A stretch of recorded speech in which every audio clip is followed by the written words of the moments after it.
예, 충남 보건환경연구원에서 근무하는 김정은입니다.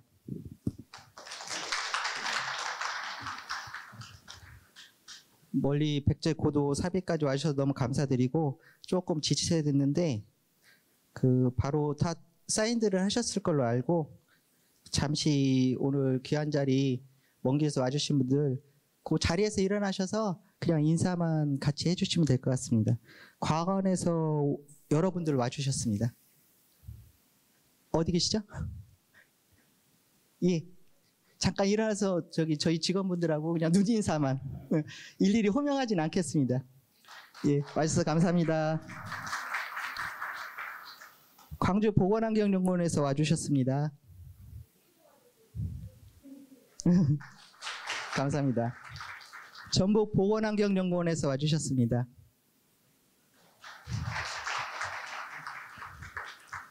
전남 보건환경연구원에서 와주셨습니다.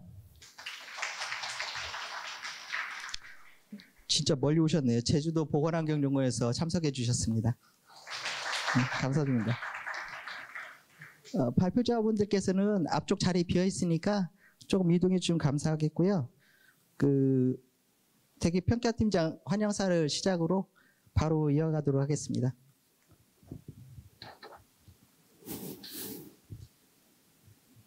대기 연구부장입니다. 죄송합니다.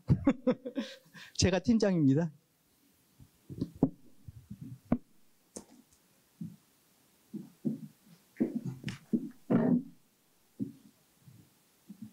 안녕하세요. 대기연구부장 정명상입니다.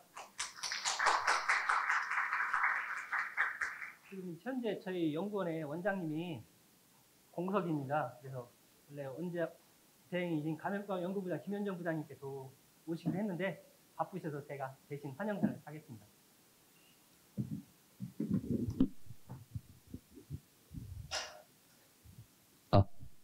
존경하는 내외 기빈 여러분, 탄소 중립과 대기질 연구 포럼에 오신 것을 진심으로 환영합니다. 이 자리를 빛내주신 국립환경과학원, 광주, 전북, 전남, 제주 보건환경연구 등 국내 전문가 여러분과 다시 한번 환영의 인사를 드립니다.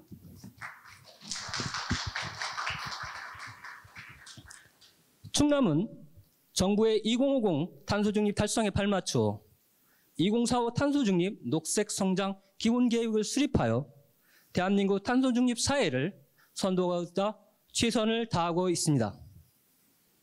이 과정에서 충남은 석탄화력발전소, 대산석유화학산업단지, 당진철강 등 고탄소 배출원이 밀집해 있어 대기질 관리에 어려움이 있습니다.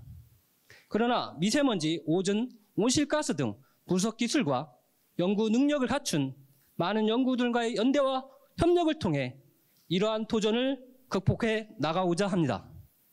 오늘 포럼을 통해 미세먼지 농도 개선, 온실가스와 대기오염물질 감축 등 기후위기 대응을 위한 지혜와 해법을 공유하고 지속 가능한 사회를 만들 수 있기를 기대합니다. 또한 이곳 부여는 백제의 고도로서 내일 시간이 되신다면 부수산성 내의 낙화암과 백마간의 구들의 나루터의 유람선, 백제시대 별궁 연못이었던 국남지를 둘러 백제의 깊은 역사와 문화를 경험하시는 시간이 되었으면 합니다. 감사합니다.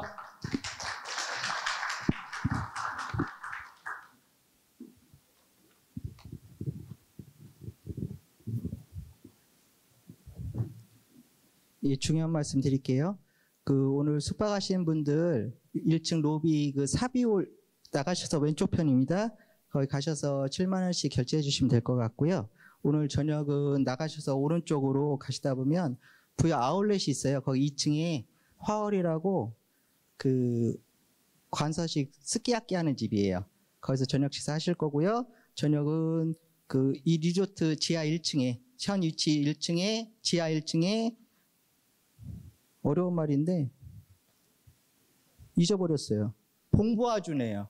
여기서 같이 이제 화합회장을 마련할 거고 여기 왼쪽으로 돌아가시면 로비에 본디마슬이라고 뷔페가 있어요. 그래서 조식 내일 7시 반부터 9시 30분까지는 들어가셔야 되는데 9시까지 가서 아침 식사하시면 될 것 같습니다.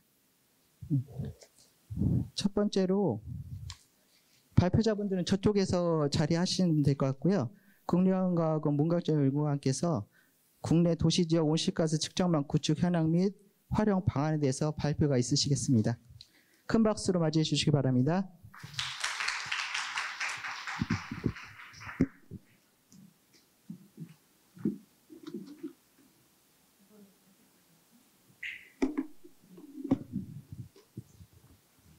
잠깐. 네. 네. 안녕하십니까. 국립환경과학원 지구환경연구과에 근무하고 있는 문광주 연구관이라고 합니다. 제가 오늘 발표드릴 내용은요. 국내 도시지역 온실가스 관측망 구축 현황과 향후 활용 방안입니다. 네, 발표는 보신 것처럼 우선 온실가스 관측망 구축 배경과 추진 계획 그리고 관련된 연구 현황과 향후 활용 방안 순으로 말씀을 드리도록 하겠습니다. 네, 먼저 추진 배경입니다. 2020년 그 탄소 중립 선언 이후에 시행되고 그 탄소 중립 기본법이 시행되고 있고요. 이 기본법을 탄중법을 기반으로 해서 현재 이제 제1차 국가 탄소 중립 기본 계획과 국가 기후 위기 적응 강화 대책 그리고 메탄 감축 로드맵 등 여러 가지 정책들이 수행되고 있습니다. 근데 이런 정책들에서 추진하고 있는 국내 기후 변화 대응 체계는 이제 보시는 그림처럼 이게 포인터가 안 되네요. 보시는 그림처럼 그 온실가스 감축과 기후위기 적응과 함께 현재의 농도 현황을 파악하고 향후의 정책 이행 효과를 분석하기 위한 온실가스 감시와 예측도 그 주요 추진 사항 중 하나로 포함되어 있습니다.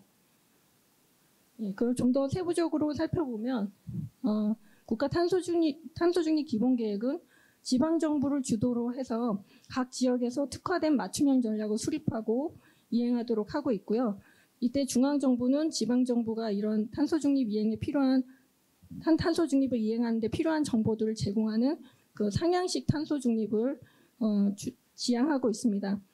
이에 따라서 이제 환경부에서는 현재 배출원 흡수원에 대한 실시간 온실가스 농도를 측정하고 향후에 이제 지역별 온실가스 배출 인벤토리의 정확도와 시의성을 개선하기 위한 목적으로 현재 이제 온실가스 지상 관측망을 2042년도까지 지금 이게 PPT가 글자가 다 깨져 있는데 2042년도까지 106개로 확대할 예정이고요. 그리고 2027년에는 현재 메탄 관측 위성을 과학원에서 발사할 예정이고요. 이런 것들을 통해서 지상과 위성 관측을 포함한 온실가스에 대한 입체 관측망을 구축하는 작업들을 추진하고 있습니다. 예, 이런 관측의 중요성은 이제 국내뿐 아니라 국제적으로도 국가별 자발적 기여도인 NDC 이해 여부를 평가하기 위해서 온실가스의 배출과 감축을 좀 더 포괄적이고 정확하게 측정해서 보고하고 이 데이터들을 검증하도록 하는 MRV 체계가 그렇게 해주시면 지금 발표 잠깐 멈추고요. 지금 PDF로 글자가 다 깨져가지고 보시기에 불편해서 PDF로 좀 바꿔서 발표를 진행하겠습니다.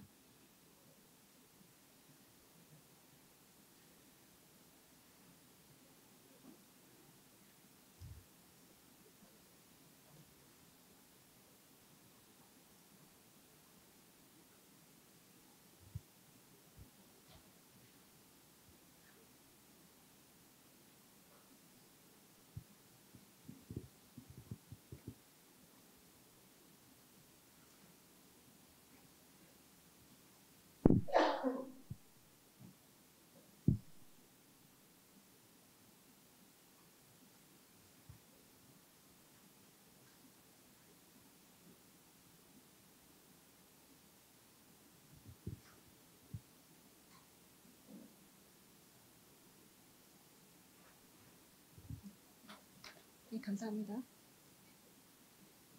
네, 여기서부터 다시 발표드리겠습니다. 네.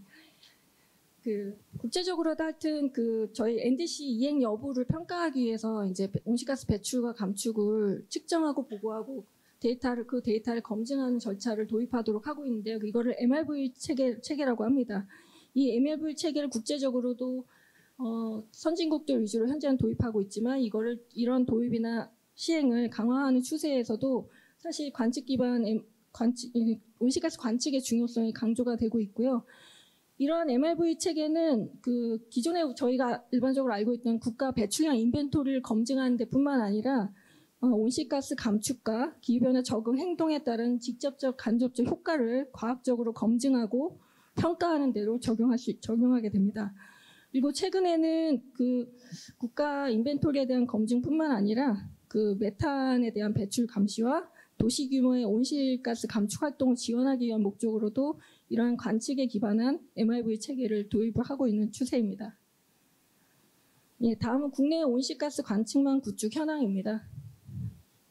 예, 현재 국내 온실가스 관측망은 크게 배경지역과 도시지역으로 구분해서 배경지역 관측은 기상청이 주도를 하고 있고 도시지역 관측은 과학원과 지자체가 중심이 돼서 추진되고 있습니다. 이때 이 전지구적인 기후변화를 감시하기 위한 배경지역 관측망과는 다르게 도시지역 관측망은 관측을 기반으로 한 온실가스 배출 인벤토리를 검증하고 향후 탄소 중립 이행 결과라든지 적응 대책에 대한 효과 분석을 하기 위한 목적으로 구축이 되고 있고요. 그 외에도 이제 메탄에 대한 배출 감시라든지 기후대기 통합 관리, 위성 자료 검증 등의 목적으로도 다목적으로 활용될 예정입니다. 그리고 현재 과학원에서는 권역별 대기환경연구소 보시는 그림처럼 권역별 대기환경연구소를 중심으로 작년에 5개소에 이어서 올해 5개소를 추가로 설치 중에 있고요. 그리고 내년부터는 17개 지자체에 이제 온실가스 관측을 본격적으로 확대 구축하기 위한 실질적인 상세 설계 계획 수립을 위한 과제를 추진할 예정입니다. 왼쪽에서 보시는 것처럼 과학원에서 지금 현재 직접 운영하게 될 10개소 같은 경우는 앞으로 각 권역별 측정 장비의 정도 관리를 위한 기준 관측 지점으로 운영될 예정이고요. 그 외에도 이제 대기오염물질과 온실가스를 장기간 함께 관측해서 향후에는 기후대기 통합 관리 방안을 연구하기 위한 거점 지점으로 활용할 예정에 있습니다. 반면에 이제 각 지자체 온실가스 관측망 같은 경우는 기존의 이제 대기오염 측정망 인프라를 활용해서 구축될 예정이고요. 그리고 향후에 각 지방 정부의 정책 효과 평가라든지 지역별 배출량 검증을 위해서 사용될 예정입니다. 예. 보시는 것은 이제 과학원에서 추진한 사항인데요. 각 지역별 온실가스 관측망을 최적화하여 설계하기 위해서 현재 위성 자료를 기반으로 한 고해상도 탄소 배출량 자료를 기반으로 그 온실가스 배출량이 많고 공간 변화도가 큰 지역을 중심으로 관측 후보지를 선정하고 있고요. 그 외에 이제 각 지역별 대형 배출원의 위치라든지 기존 대기오염 측정소의 위치, 그 외에 이제 각 지자체의 의견을 수렴하는 과정을 통해서 최종 측정 지점을 선정하기 위한 2단계 관측망 상세 설계 과제를 내년도에 추진할 예정이 있습니다. 그리고 이 측정망 구축과 함께 현재 환경 대기 중 온실가스 연속 측정 방법에 대한 공정 시험 기준이 없는데 현재 국가 표준 시험법을 마련하기 위한 연구를 하고 있고요. 그래서 내년 초에는 올해 대위원회 상정에서 내년 초에는 레이저 흡수 분광법에 대한 실시간 온실가스 측정 기준이 제정될 예정이 있습니다. 그리고 이에 따라서 이제 연속 측정 방법에 대한 환경 측정기기 형식 승인 기준도 26년부터 순차적으로 도입할 예정입니다. 예. 그리고 여러 국제 관측 프로그램에서 요구하는 측정법이라든지 그리고 잠깐만요. 제 순서가 바뀌긴 했는데 이것부터 발표드리겠습니다. 측정 방법이라든지 표준가스, 데이터 품질 관리 기준들을 충분히 고려해서 국내 도시지역 온실가스 관측망에 대한 별도의 설치 운영 지침을 마련할 예정이고요. 내년에 발표할 예정이고요. 특히 기존에 이제 배경지역 관측에 사용했던 데이터 전처리나 확정 방식을 단기간에 농도 변화가 큰 도시지역에 그대로 적용하기는 어려운 문제가 있어서 이를 고려한 도시지역 관측 자료에 대한 확정 절차와 통계 처리 방법들도 저희가 검토 중에 있고 이 부분을 이제 지침에 실을 예정입니다. 그리고 보시는 것은 현재 구축 중인 관측망에 적용되는 측정 시스템인데요. 보시는 그림처럼 이제 원격 측정을 위해서 자동화하고 최적화하는 과정을 지금 거치고 있고요. 저희가 구축된 이 시스템이 어느 정도 확정이 되면 이 부분도 저희가 운영 지침에 담을 예정이고요. 운영 방법에 대한 것들, 구축 방법에 대한 것들도 지침에 담을 예정이고요. 이렇게 해서 이 시스템을 통해서 측정된 실시간 관측 자료는 보시는 모식도처럼 과학원에 있는 온실가스 관측 정보 통합 DB에 실시간으로 장비 상태 정보와 함께 수집이 될 예정이고, 수집된 자료는 표준화된 자료 처리와 확정 절차를 거쳐서 국가 기후위기 적응 정보 종합 플랫폼을 통해서 과학원에서 서비스할 예정입니다. 네, 다음은 연구 추진 현황인데요. 현재 각 지역별, 부문별 온실가스 관측과 관련해서 관측 지점의 운영과 측정 자료의 신뢰도 향상, 그리고 데이터 활용 확대 등을 위해서 보시는 그림과 같이 과학원을 중심으로 9개의 기관이 모여서 연구 협력체를 구성해서 운영을 하고 있습니다. 현재는 이 9개 기관 외에도 옵저버로 국립농업과학원이나 축산과학원, 그리고 여러 시도보건 환경연구원들이 추가로 참여하고 있고요. 앞으로 점점 그 부분은 확대될 예정입니다. 그리고 이 협의체에서 측정 자료를 공유하고 있는 측정 지점들을 보시는 것처럼 15개 지점이 운영되고 있는데요. 과학원에서 23년에 설치한 5개 원역별 5개소를 포함해서 주로 수도권을 중심으로 총 15개의 지점에 대한 데이터가 공유가 되고 있고요.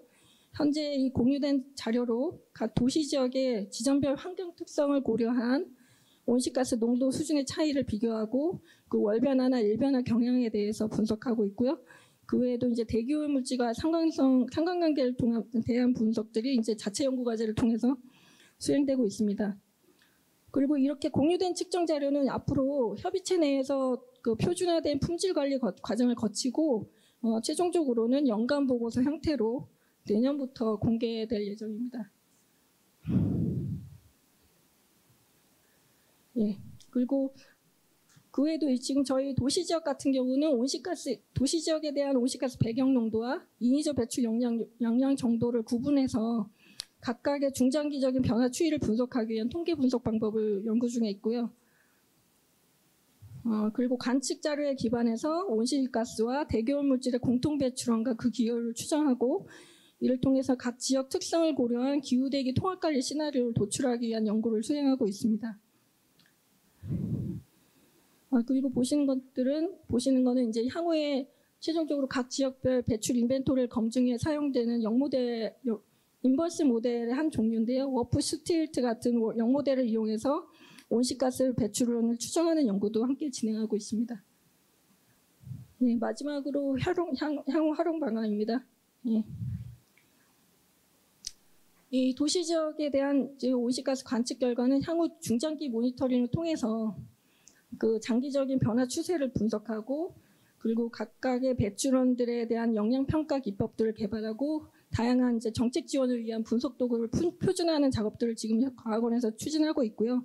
이를 통해서 최종적으로는 각 지역에서의 지역 맞춤형 탄소 중립 정책을 수립하고 이행 결과를 평가할 수 있도록 관련된 기초 자료와 분석 도구들을 제공할 예정입니다.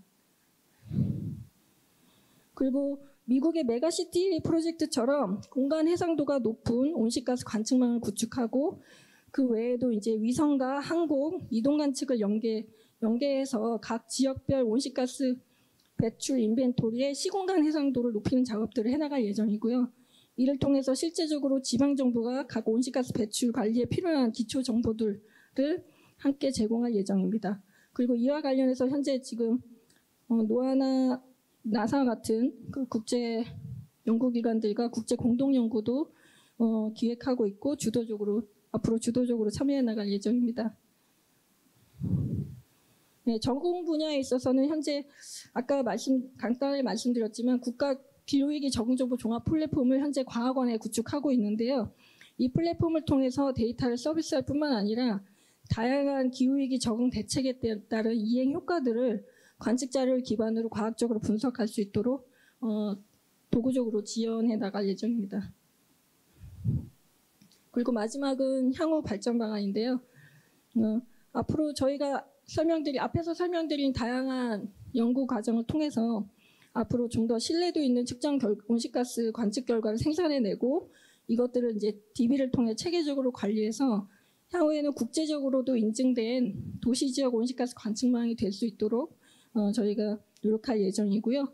그리고 최종적으로는 이런 관측 자료에 기반한 다양한 연구 과제들을 발굴하고 수행을 해서 최종적으로는 과학적 기반의 이제 탄소 중립 이행 역량을 지자체뿐만 아니라 국가의 역량을 강화할 수 있도록 노력할 예정입니다. 예, 이상으로 발표를 마치겠습니다. 감사합니다.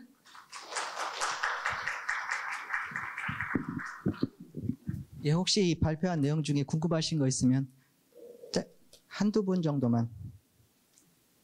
없습니까? 예, 감사합니다.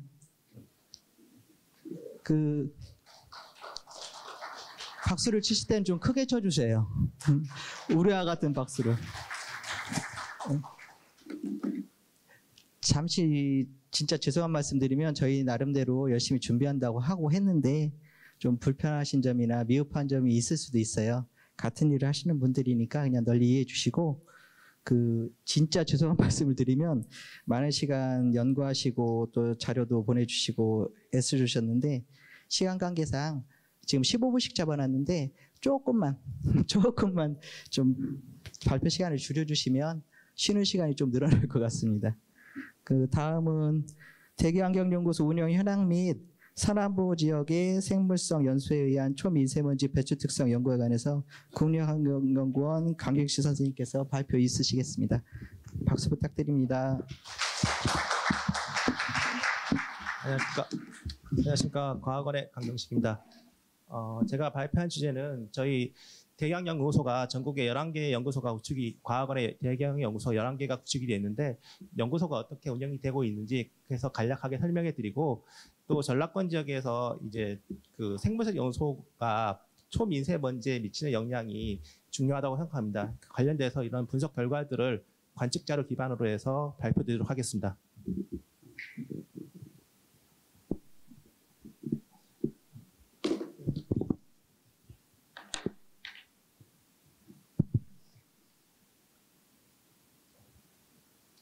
발표 순서는 다음과 같습니다. 먼저 대기환경연구소 운영 현황에 대해서 간략하게 얘기 드리도록 하겠습니다. 대기환경연구소는 이제 권역별 대기질 현황 파악 및 황사 장거리 이동 대기 물질이 고농도가 발생했을 때 원인을 규명하는 역할을 수행하고 있습니다. 2007년 황사 피해 방지 종합대책 및 2016년 장거리 이동 대기오염 물질 피해 방지 종합대책에 의하여 권역별로 11개 연구소가 구축이 되어 있고 백령도를 시작해서 최남단 제주도까지 11개 연구소가 구축이 됐습니다. 현재 다음 달에 대구권 연구소 그리고 2025년 경북권 연구소를 최종적으로 구축해서 전국에 13개 연구소가 구축될 예정입니다.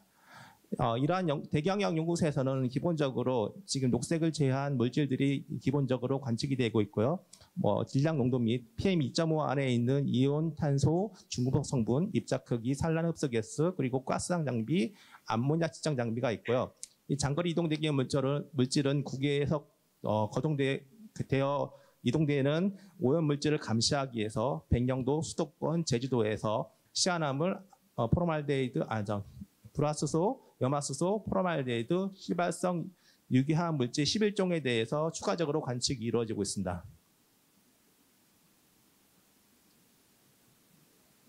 대기환경연구소는 대기오염 물질과 전구 물질에 대한 실시간 측정뿐만 아니라 권역별로 고농도 오염 현상의 특성 및 주 원인 파악을 하고 있고요.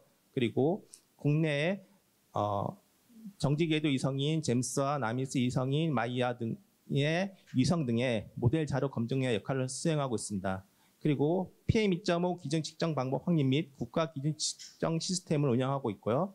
그리고 에어코리아를 통해서 유해대기 측정 물질, 납과 니켈 등 5종 PM2.5를 공개를 하고 있습니다. 또한 미세먼지 예보의 기초 자료로 제공되고 있습니다.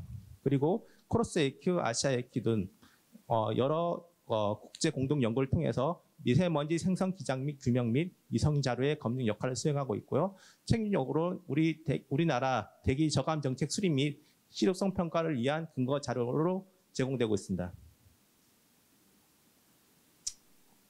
이거는 연구소에서 기본적으로 이제 구축된 장비들이고요. 연구에서는 이제 질량 측정 장비와 유기탄소, 원소탄소 측정할 수 있는 OCC, 그리고 블랙카본을 측정할 수 있는 알셀로미터, 그리고 중구속 측정 장비인 XRF와 그리고 황산염, 질산염, 암모늄을 측정할 수 있는 이온 측정 장비를 사용했습니다.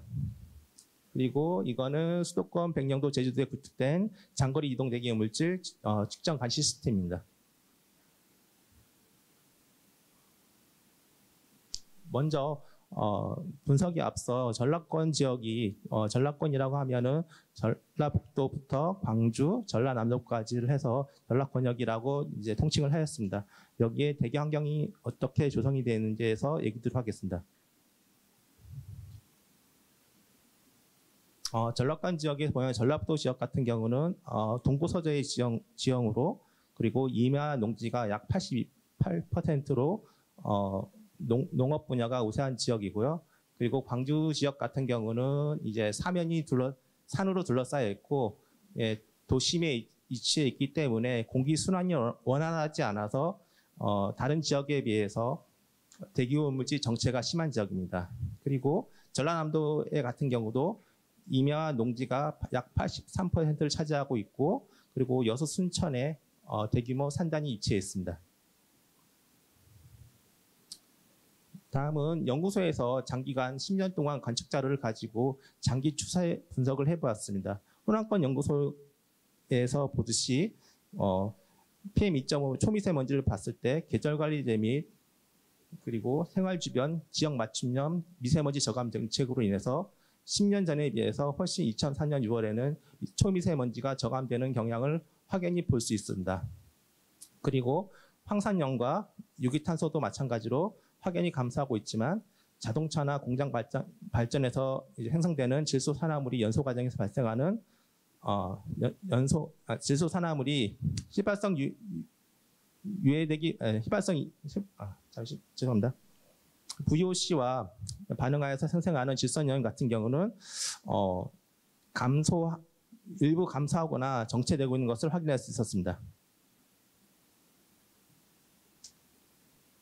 다음은 전라지역 배출 특성입니다. 전라지역은 이제 대기오염 물질 배출량을 살펴보면 전국에서 PM10은 16%, PM2.5는 17%, 암모니아는 25%를 차지하고 있고요. PM2.5 안에서 특이하게 농업활동에서 생성되는 생물성 연소가 약 24%에서 전라남도권은 10% 차지를 하고 있습니다. 이 지역 같은 경우는 농업활동이 주를 이루기 때문에 이 지역에서 초미세먼지 저감을 위해서는 이런 생물성 연소의 제어가 초미세먼지를 제어하는 데 중요한 역할을 한다고 생각합니다. 생물성 연소란 통칭하면은 살아있거나 죽은 동식물이 물체가 타는 것, 그리고 연소 과정에서 입자상 및 가스당 대기오염 물질이 발생하고 CO2 같은 기후변화 유발 물질이 발생합니다. 이러한 대형 산불을 통해 가지고 발생하는 입자는 인간의 호흡기 및 질환 등의 건강에 영향을 줍니다.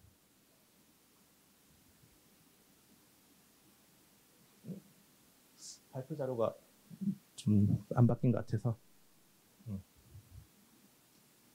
다음은 그 전북권과 호남권 연구소 대기환경용에서 대기오염 물질 상세 성분 실시간 자료를 활용해서 이러한 국가 및 지자체에서 생물성 연소 저감 정책이 얼마나 초미세먼지에 영향을 주었는지에 대해서 분석한 결과입니다. 발표 자료가 좀 수정을 했는데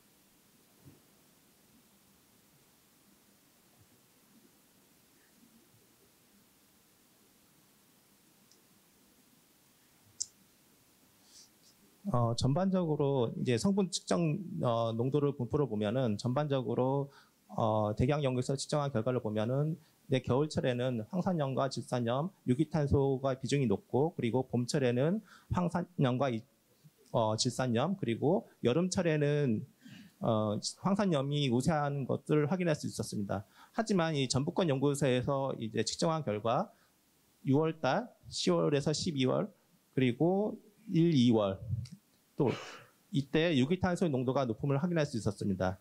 이 시기는 농업 활동이 이제 주를 이루는 시기인데 6월 달은 이제 보리대 수확, 그리고 10월, 11월 달은 벼 수확 시기, 그리고 1, 2월, 3월 달은 이제 영농 준비 기간으로 농업 활동이 활발한 시기입니다.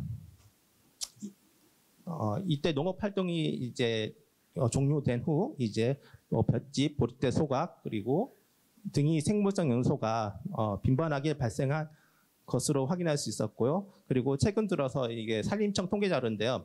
그리고 2022년에 비해서 23년도에 산불의 증가 비율을 보면은 발생 횟수 및 이 피해 면적도 증가할 수 있었고, 이 전라북도 한 지역에서 연간 100회 정도의 피해 면적이 0.1 헥타르가 100회 이상 발생하는 것을 확인할 수 있었습니다.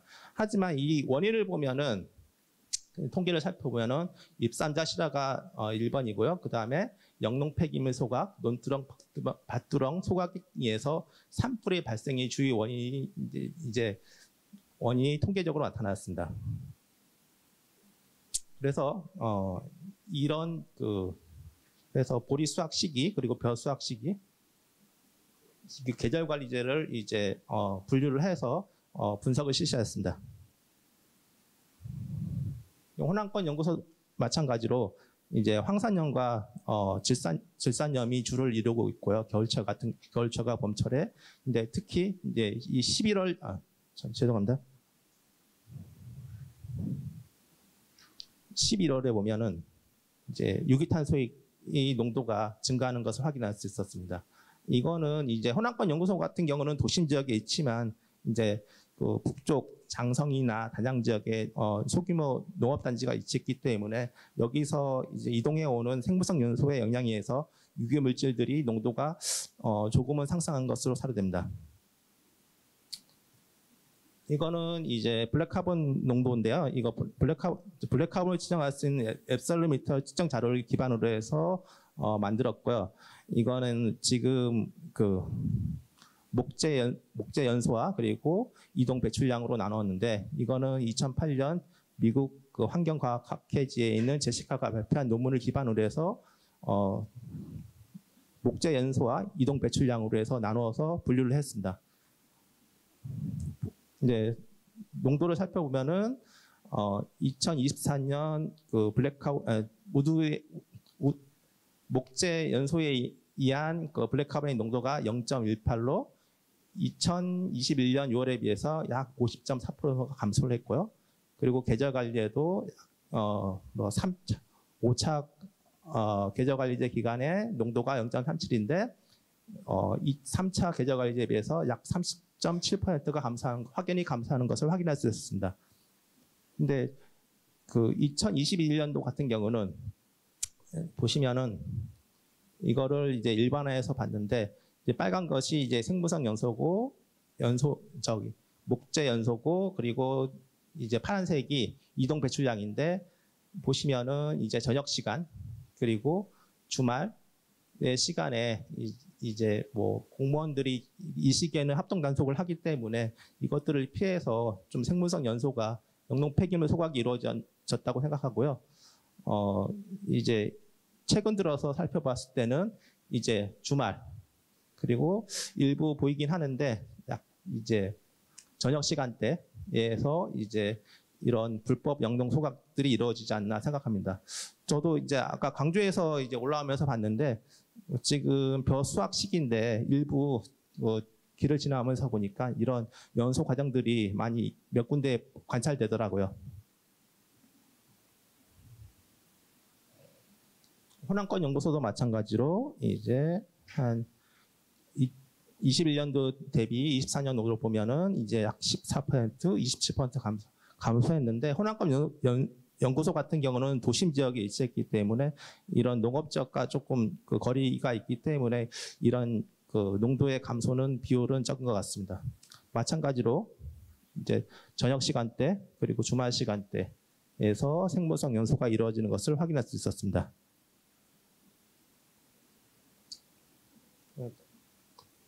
네, 농도 측면에서 봤을 때 24년도에 PM2.5가 이제 계절관리 보리 수확 후, 벼 수확 후 계절관리제로 해서 구분해서 농도 초미세먼지 그리고 미세먼지, 이제 칼륨, 이제 유기탄소의 농도를 살펴봤는데요. 이제 보리대 수확 전라북도 지역 같은 경우는 이제 보리대 수확 후 이제 농도 변화가 이제 확연히 줄어드는 것들을 확인할 수 있었습니다. 초미세먼지 같은 경우는 약 45% 그리고 생성 연소의 지표 물질인 이제 칼륨과 유기탄소 같은 경우는 약 80% 이상 감소하는 것들을 확인할 수 있었고, 계절관리제 및 벼 수확 후의 농도를 봤을 때도 전라북도 지역 같은 경우는 농도 감소가 확연하게 줄고 있었고, 이러한 농도 감소율은 이제 미세먼지 및 초미세먼지 농도 감소를 유발하는 것으로 하려됩니다. 호남권 연구소 같은 경우도 이제 전북권 연구소에 비해서는 농도 변화가 크진 않지만 확연하게 이런 생물성 연소의 지표 물질인 칼륨과 유기탄소의 농도가 감소하는 것들을 확인할 수 있었습니다. 다음은 이런 관측 결과들을 검증하기 위해서 수용 모델과 기류 분석을 통해서 이러한 것들이 통계적으로 어떤 결과를 나타내는지에서 살펴보았습니다. 네, 수용 모델을 이제 운영을 했는데 저희가 21년 6월부터 24년 6월까지 이제 통계 모델을 돌렸는데 컴퓨터 성능이 좀 저하 문제로 기간을 좀 축소시켰어요. 21년 6월부터 23년 3월까지 기간만 이제 그 모델을 분석을 했고요. 그 기반으로 분석한 결과입니다. 전북권 지역이 이제 수용 모델 결과 배출원을 10개 주요 배출원으로 분류를 했고요. 전북권 연구소 같은 경우는 이제 2차 질산염, 2차 황산염, 그리고 생물성 연소가 주를 이루고 있고요.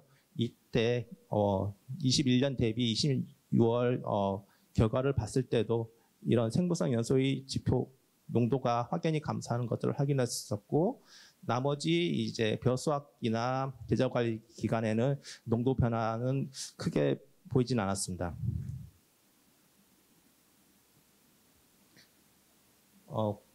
호남권 연구소 같은 경우는 이제 도심 지역에 위치했기 때문에 주 배출원이 2차 황산염과 2차 질산염 그리고 자동차 생물성 연소 순으로 나타났고요. 도심 지역, 농촌 지역과 멀리 위치했기 때문에 이런 생물성 연소의 배출량은 크진 않았고 증감도 소폭 증가 감소하는 경향을 확인할 수 있었습니다. 그 대신 이제 계절 관리제를 통해서 이제 자동차나 2차 황산염, 질산염의 개선 효과가 뚜렷하게 보이는 것을 확인할 수 있었습니다. 이거는 이제 지답수 재분석 자료를 이용해서 하이스펠포 모델을 이용해서 각각의 궤적을 하나로 군집을 형하고 이에 따라서 이제 그 배출 특성을 살펴보았는데요. 기류가 산둥반도 상해 그리고 한반도로 기류가 유입될 때 2차 황산염 국외에서 유입될 때 산업연소 2차 질산염의 농도가 확연히 증가하는 것을 확인할 수 있었고요. 특히 국내에서 이런 기류가 정체되는 섹터 1 시기에는 생물성 연소가 7.5 그리고 폐기물 연소가 2.7로 다른 권역에 비해서 농도가 증가하는 것들을 확인할 수 있었습니다. 그리고 수도권을 거쳐서 기류가 유입될 때 수도권 지역의 자동차 영향과 그리고 생물성 연소의 영향이 농도 증가를 유발하는 것을 확인할 수 있었습니다. 다음은 호남권 지역 같은 경우도 이제 마찬가지로 호남권 지역 같은 경우는 도심에 위치했기 때문에 기류가 정체될 시기 이제 자동차나 생물성 연소의 농도가 높음을 확인했었고요. 두 지역 모두 농업 지역이 주변에 위치했기 때문에 기류가 정체할 때 이런 생물성 연소나 자동차 연소의 영향이 그 지역 초미세먼지 배출에 영향을 주는 것으로 사료됩니다. 결론입니다.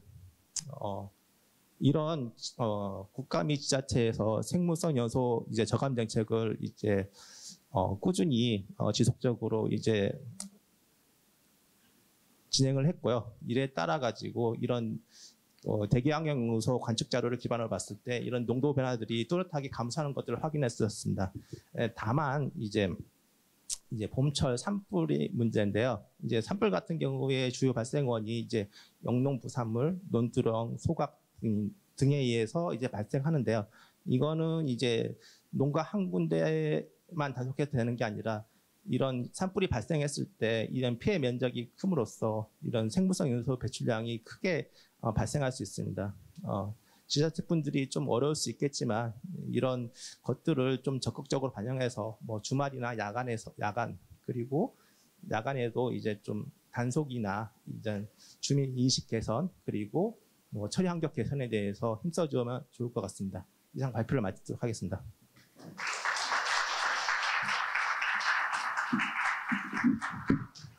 예, 수고하셨습니다.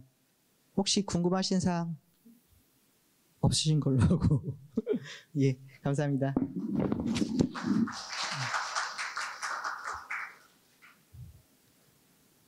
다시 한번 거듭 말씀드리는데 발표 시간을 정말 열정적으로 발표해 주시고 많이 준비해 주셔서 너무 감사한데 시간 관계상 조금씩만 줄여주시면 감사하겠습니다. 다음은 충청권 초미세먼지 오염도 분석 및 배출 특성에 관해서 국립환경과학원 서욱준 선생님 발표가 있겠습니다. 제가 잘라요? 감히 제가. 발표해 주십시오. 네. 이번 발표를 맡은 충청권 대기환경연구소의 서욱준 연구사입니다. 저희가 충청권에 내려온 지가 몇 개월 되지 않는데요. 이런 좋은 자리에 초청해 주셔서 다시 한번 감사 말씀드리고 저는 이제 충청권 미세먼지 온도 분석 및 배출 특성에 대해서 간단히 말씀 좀 드리도록 하겠습니다. 22년도에 전국 대기 오염도 현황입니다. 보시면은 PM 2.5, 그다음에 NO2, SO2 나오고 있고, 당연히 수도권 지역에 그 오염 물질이 가장 많이 나오고 있죠. 그리고 PM 2.5도 많이 나오고 있고, 특히 중국권의 저희 대형 사업장 많은 부분에서 미세먼지 가장 많이 나온다고 보고 있습니다. 다만 좀 슬픈 얘기는 저희 사업장도 없는 그 풍하 지역에 많은 영향을 미치고 있어서 저희는 언제나 연구가 풍하 방향으로 얼마큼 오염 물질이 이동하느냐, 얼마큼 영향을 미치나에 관심을 많이 가지고 있습니다. 대기 관력도 보시면요, 그 전체 국내 2.5 농도 기여도 상위 30%에 해당되는 지역이 수도권, 중부권, 동남권이 표시가 되어 있는데 중부권에 많은 시군이 포함되는 걸 보실 수 있습니다. 이 배출량을 보시면은 충남의 그 부여시 빼고는 전부 다 나머지 것들 전부 다 전국에서 5손가락 안에 들 정도로 높은 배출량을 보이고 있고 수도권을 비교했을 때도 한 3분의 1 정도 수도권에 비해서 3분의 1 정도 수준 정도 되는데 수도권은 중소규모의 배출이 많다고 보면은 충남의 대형 배출이 많고 특히 이제 삭스의 전국 배출량이 전국의 2위고 이된 농도 기여가 높을 것 같다고 판단이 됩니다. 다만 실제 측정해 보면 SO2 농도가 그렇게 높지는 않아요. 결국은 얘들이 이동을 하고 다시 2차 생성하면서 다른 지역에 넘어간다는 뜻이겠죠. 저희 충청권 대기환경 지리적 특성을 한번 보여드리겠습니다. 저희 한반도 가운데 서쪽에 위치하고 있고 저희 위치를 보면 서산시 가운데쯤 위치가 있고 북쪽으로는 산업단지하고 화학발전소, 왼쪽에는 서해를 건너서 중국이나 외부에서 누를 수 있는 자리이고 그 외 지역은 주거하고 농축산시설이 있다고 보시면 될 것 같습니다. 봄 여름에는 주로 남풍이 많이 불고 겨울에는 북서풍어는 북동풍의 계열이 바람이 많이 부는 지역으로 보이고 있습니다. 저희 연구소 전경 사진인데요. 저희가 미세먼지 연구를 주로 이 건물에서 하고 있고 저희가 동달아 여기 미세먼지 정도관리 센터를 운영하고 있어서 많은 지자체분과 검사기관에서 등가성 평가하기 위해서 장비를 보내주고 저희가 이 업무를 같이 수행하고 있습니다. 나중에 이 자리 오신 김에 혹시 제가 얼굴 기억 못 하시더라도 혹시나 저 봤다라고 하시면은 아마 업무 보시는데 좀 도움이 될 수 있을 것 같습니다. 저희 그 주요 측정 장비고요. 저희 PM1, PM1.0, PM2.5, PM10 질량이랑 그다음에 성분 분석 장비, 그다음에 입경, 광학 자료, 자동 실시간 자료 보완할 수 있는 수동 시료 제치 장비, 그래 가스랑 측정기를 하고 있고요. 뒤에 제가 소개해드리는 분석 자료들은 요 아래를 보시면 되겠습니다. 분석 기간은 20년도부터 23년도까지 1시간 자료 이용했고요. 충청권 대기양연구소 하고 있는 각 성분 자료와 가스랑 자료, 그리고 기본적으로 2.5하고 그 이산화질소 농도는 국가대기율 측정한 자료를 활용했습니다. 전국 요거는 아까 다르게 이제 전국 그 대기물질 농도 변화 추세인데요. 20년부터 22년까지 봤는데 전형적인 동고 하전 농도 분포를 보이겠습니다. 특히 PM2.5, 그다음에 NO2, CO가 그렇게 보여주고 있고요. 보시면은 전체로 경향은 살짝 떨어지고는 있어요. 떨어지고는 있는데 지금 22년도까지거든요. 제가 아직 저기 23년도 연보가 아직 그 공식적으로 발간은 되지 않고 제가 자료를 살짝 봤는데 아마 23년도 자료는 22년도와 유사하거나 살짝 높은 걸로 보고 있습니다. 아마 지금 코로나 기간 끝나고 나서 아마 농도는 더 조금씩 상승하거나 아마 유지되는 정도로 예측이 되고 있는데 한번 좀 지켜보도록 하겠습니다. 보시면 서울 경기 쪽에서는 이제 질소산화물의 농도가 좀 더 높게 나와 있고, 그다음에 저희 충남 지역은 황산화물, 아무래도 대형사업장 영향이 있다 보니까 황산화물의 농도가 좀 더 높게 나오는 걸 볼 수 있습니다. 저희 그 충청권 지역의 초미세먼지의 성분 분석 결과를 보시면요, 봄철은 당연히 저희 황사 영향으로 인해서 지각성분의 비율이 증가하고 있고, 여름철에는 2차 생성이 이제 활발하게 있다 보니까 황산염과 질산염의 농도가 증가하겠는데 비율이 증가하는 거지 실제 농도는 낮기 때문에 크게 뭐 우려스러울 정도로 보진 않으셔도 될 것 같습니다. 다만 이제 가을과 겨울 넘어가게 되면은 난방연료 수요 등 이런 걸로 인해서 유기물질의 비중이 상당히 높아지고 있고요. 이거를 저희 PM2.5 저희 고농도로 기준을 보면 PM2.5 35 이상을 다시 뜯어보면요, 당연히 고농도이기 때문에 질산염 비율은 다른 것보다 높게 나타날 거고요. 다만 35 이하를 비교했을 때의 다른 지역과 다른 측정소, 다른 연구소와 비교했을 때 유기물질 농도가 한 5 정도, 한 6 정도 증가하는 걸 봤을 때 저희 충청권에서는 한 10 정도 증가하는 걸 볼 수 있습니다. 결국은 사업장하고 주변 난방 혹시 뭐 아니면은 그 생물용소 이런 게 영향이 있을 것 같은데 좀 특이하게 이렇게 그 유기물의 증가를 볼 수가 있고요. 그에 따라 초미세먼지 분포 특성을 보기 위해서 유기염의 산화들을 봤는데 자, 설퍼 옥시데이션 레이시오와 나이트로겐 옥시데이션 레이시오를 보고 이걸 저희가 배출됐을 때 산소와의 반응에서 충분한 시간을 가졌는지, 대기 중에 얼만큼 체류했는지를 보여주는 지표를 많이 보고 있습니다. SOR이 0.25, NOR이 0.1 이상이면은 충분히 가스랑 오염물질이 활발하게 산화 반응하고 대부분 입자로 전환된다고 보시면 될 것 같아요. 보시면은 여기 저희가 백령도, 수도권, 충청도를 비교했는데요. 백령도는 아무래도 아무래도 저희보다는 황산화물의 배출이 많은 그 국외에서 불온 영향보다 SO2 농도가 좀 높고요. 거리가 가깝다 보니까 SOR의 값이 낮습니다. 다만 이제 국내로 두게 되면은 SO2 농도가 낮아지고 SOR이 충분히 산화된 값을 보여주고 있고요. NOR 보시면은 백령도 뭐 마찬가지로 백령도 마찬가지로 되어 있고 NOR이 특이하게 저희 충청과 비슷한 수준입니다. 다만 수도권을 보시면 수도권은 질소산물의 배출량이 상당히 많다고 보시면 되죠. 자동차라든지 아니면 그 난방연료라든지 배출이 많다 보니까 NO2의 농도가 높고 그다음 가까운 인근지대 보니까 산화가 덜 되다 보니까 NOR은 낮아지고, 다만 충청권은 백령도 비슷한 산화 수준을 보이긴 하지만 아무래도 여기도 내륙 지방이다 보니까 NO2 농도가 좀 더 높은 걸 보여주고 있습니다. 그 자료를 이제 백령도하고 수도권, 그다음에 충청권 비교했는데요. 충청권 안으로 가지고 왔습니다. 저희 보여주는 배출원 영향 지역에서 들어온 그 기류하고 이제 외부에서 들어온 거 그 외 지역을 비교했더니 외부에서 들어온 건 당연히 산화도 높겠죠. 그 외 지역은 이미 풍화반으로 갔다가 산화 완료된 게 기류를 타고 다시 들어오니까 산화가 더 높아집니다. 배출원 영향이 되면은 산화가 좀 낮아지고 SO2 농도가 상당히 조금 올라가는 걸 보여주고, 똑같이 NO2에서도 그런 모습을 보여주고 있습니다.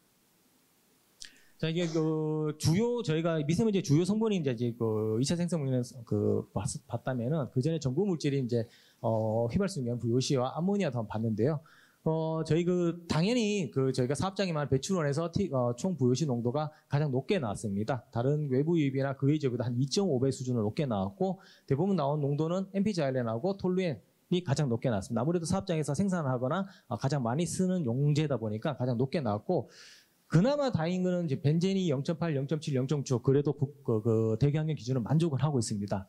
다만 다른 일부 저희가 사는 주거 지역보다 조금 높다고 저는 판단이 드는데 그래도 크게 우려할 수준은 아닌 것 같고요. 그리고 암모니아는 이제 동서남북으로 찢어봤습니다. 여기 서산시 축산업 현황을 봤을 때는 소하고 대지가 아주 남쪽에 많이 분포하고 있고, 그에 따라서 보시면 암모니아 농도가 한 12.6조로 남풍이 벌써 오는데 다른 지역에 오는 기류보다는 한 20% 정도 높다고 보시면 될 것 같아요. 서울 지역이 한 7에서 한 10 정도 왔다 갔다 하는 것 같고, 그 밑에 전북인가 호남 정도는 거기 쪽에는 한 20 정도 나오는 것 같긴 하더라고요. 그 사이쯤 되는 농도로 보시면 될 것 같습니다. 자, 저희도 그러면 PMF를 한번 돌려봤습니다. 수용을 돌려봤는데 춘천권에서는 2차 생성이 44%, 생물연소 27.8%, 폐기물 산업이 13.5%. 다만 경기권에 비슷한 경기권에서 2차 생성이 48, 이동오염은 석탄연소 딱딱 찍어서 나오는 결과를 보였었는데요. 아무래도 저희가 있는 지역이 사업 대응 배출하는 거리도 조금 있는 부분도 좀 있는 것 같고, 그리고 그 주변에 국지적 영향이 되게 많다 보니까 그 특성을 구분하기가 조금 더 어렵지 않았나 이렇게 판단이 됩니다. 그리고 저희 그 충남 지역에서 발생한 미세먼지가 주변 지역에 어떻게 영향이 기여를 하는지 분석했을 때, 충남에서 배출된 미세먼지는 충남 지역의 19에서 44% 정도 기여를 하고 있고, 경기 남부의 13에서 14%, 충북의 10에서 13%, 전북의 10에서 13% 정도 기여를 하는 걸로 보여집니다. 그 충남 안에서 다시 지역별로 좀 찢어봤습니다. 충남 북부, 천안, 아산, 당진, 충남 서부, 서산, 보령, 홍성, 예산, 태산, 서천, 충남 동남부, 농산, 부여 이렇게 했을 때 당연히 자기 지역에서 나온 게 자기 지역에 가장 큰 영향을 미치고 있고요. 다만 이제 충남 북부 지역에서는 충남 서부, 경기 남부, 충북, 충남 동남부 순으로 기여도가 나오고 있고, 그 충남 서부에서는 충남 동남부와 충남 북부, 그리고 충남 동남부 쪽에서는 전북하고 충북 쪽으로 기여도가 좀 나오는 걸로 보여지고 있습니다. 저희가 많이 보시겠지만 저희가 이제 겨울철 되거나 하면 고농대 오면 늘 사례 분석을 하고 있습니다. 22년도 9월 28일에서 10월 2일까지 나온 고농도 사례인데요. 여기 그때 당시에 해당되는 기류고요. 요 뒤쪽에 보시면은 바 그래프가 각각의 농도고, 요 뒤에 약간 분홍빛 나는 게 기류를 보시면 될 것 같습니다. 보시면은 초기에 이번에 국내 정체가 시작되고, 그 다음에 1번 기류가 들어오면서 국외에서 유입이 살짝 되면서 다시 2번 기류로 국내 정체가 되면서 농도가 급격히 상승한 사례를 보습니다. 그 이후에 이제 3, 4번 기류가 들어오면서 해소가 됐고요. 보시면은 특이한 거는 여기 질소산화물 농도가 증가하고, 저희가 아까 말씀드린 오가닉 유기물질 농도가 상당히 증가하는 걸 보시고, 외부에서 아마 유입되면서 아마 제 생각한데는 다시 또 2차 생성 유발할 수 있는 오염물질이 다시 들어온 걸로 판단되는데, 급격하게 정체가 되면서 급격하게 그 농도가 상승하고, 그 다음에 설페이트 가치 농도가 끝까지 상승하는 걸 보여주고 있습니다. 사례 2입니다. 요거는 이제 고농도와 황사 같이 섞인 사례인데요.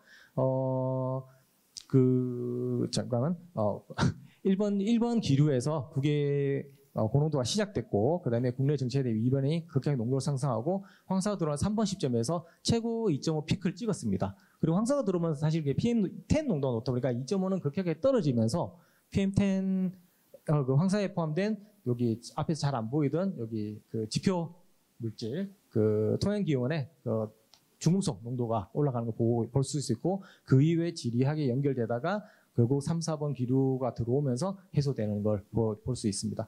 저희가 이런 그 앞에 있는 농도 현황이라든지 뭐 배출 그 현황 파악이라든지 이런 어떤 고농도 사례를 분석하면서 추후에 늘 언제나 정책이나 이런 기초자를 쓸 수 있게 늘 노력하고 있고요. 오늘 저희 세션도 그렇고 컨퍼런스가 탄소 중립하고 온실가스더라고요. 그래서 저희도 뭔가 한다고 하나 더 가져왔습니다.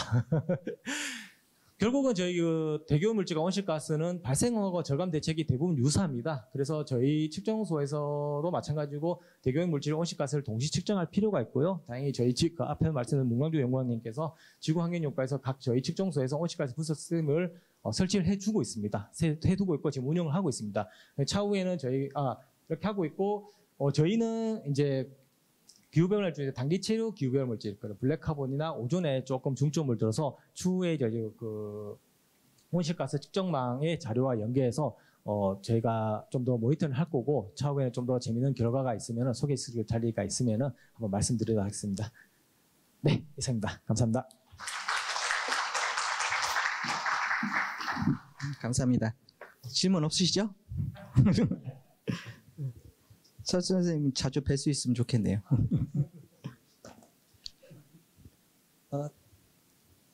다음은 국립한과학원 대기환경연구과의 이혜정 선생님 발표해 주겠습니다. 지상 오존 농도의 장기간 변화 특징에 관해서 말씀 주시겠습니다.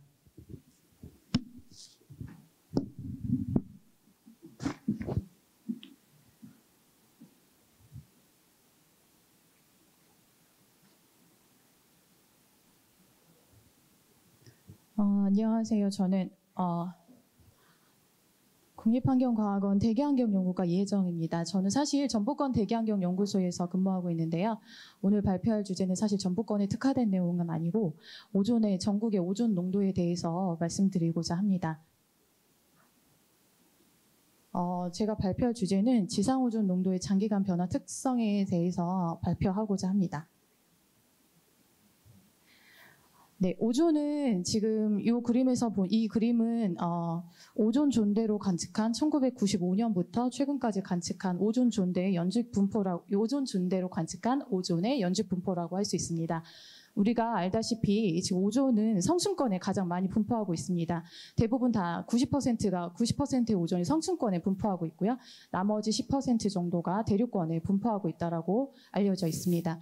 이 위에 왼쪽 그림에서 보듯이 20km 부근에 오존의 농도가 가장 높게 나타나는 것들을 볼 수 있고 대륙권에서도 농도는 성층권에 비해 낮지만 오존의 농도가 분포하는 것들을 확인할 수 있습니다.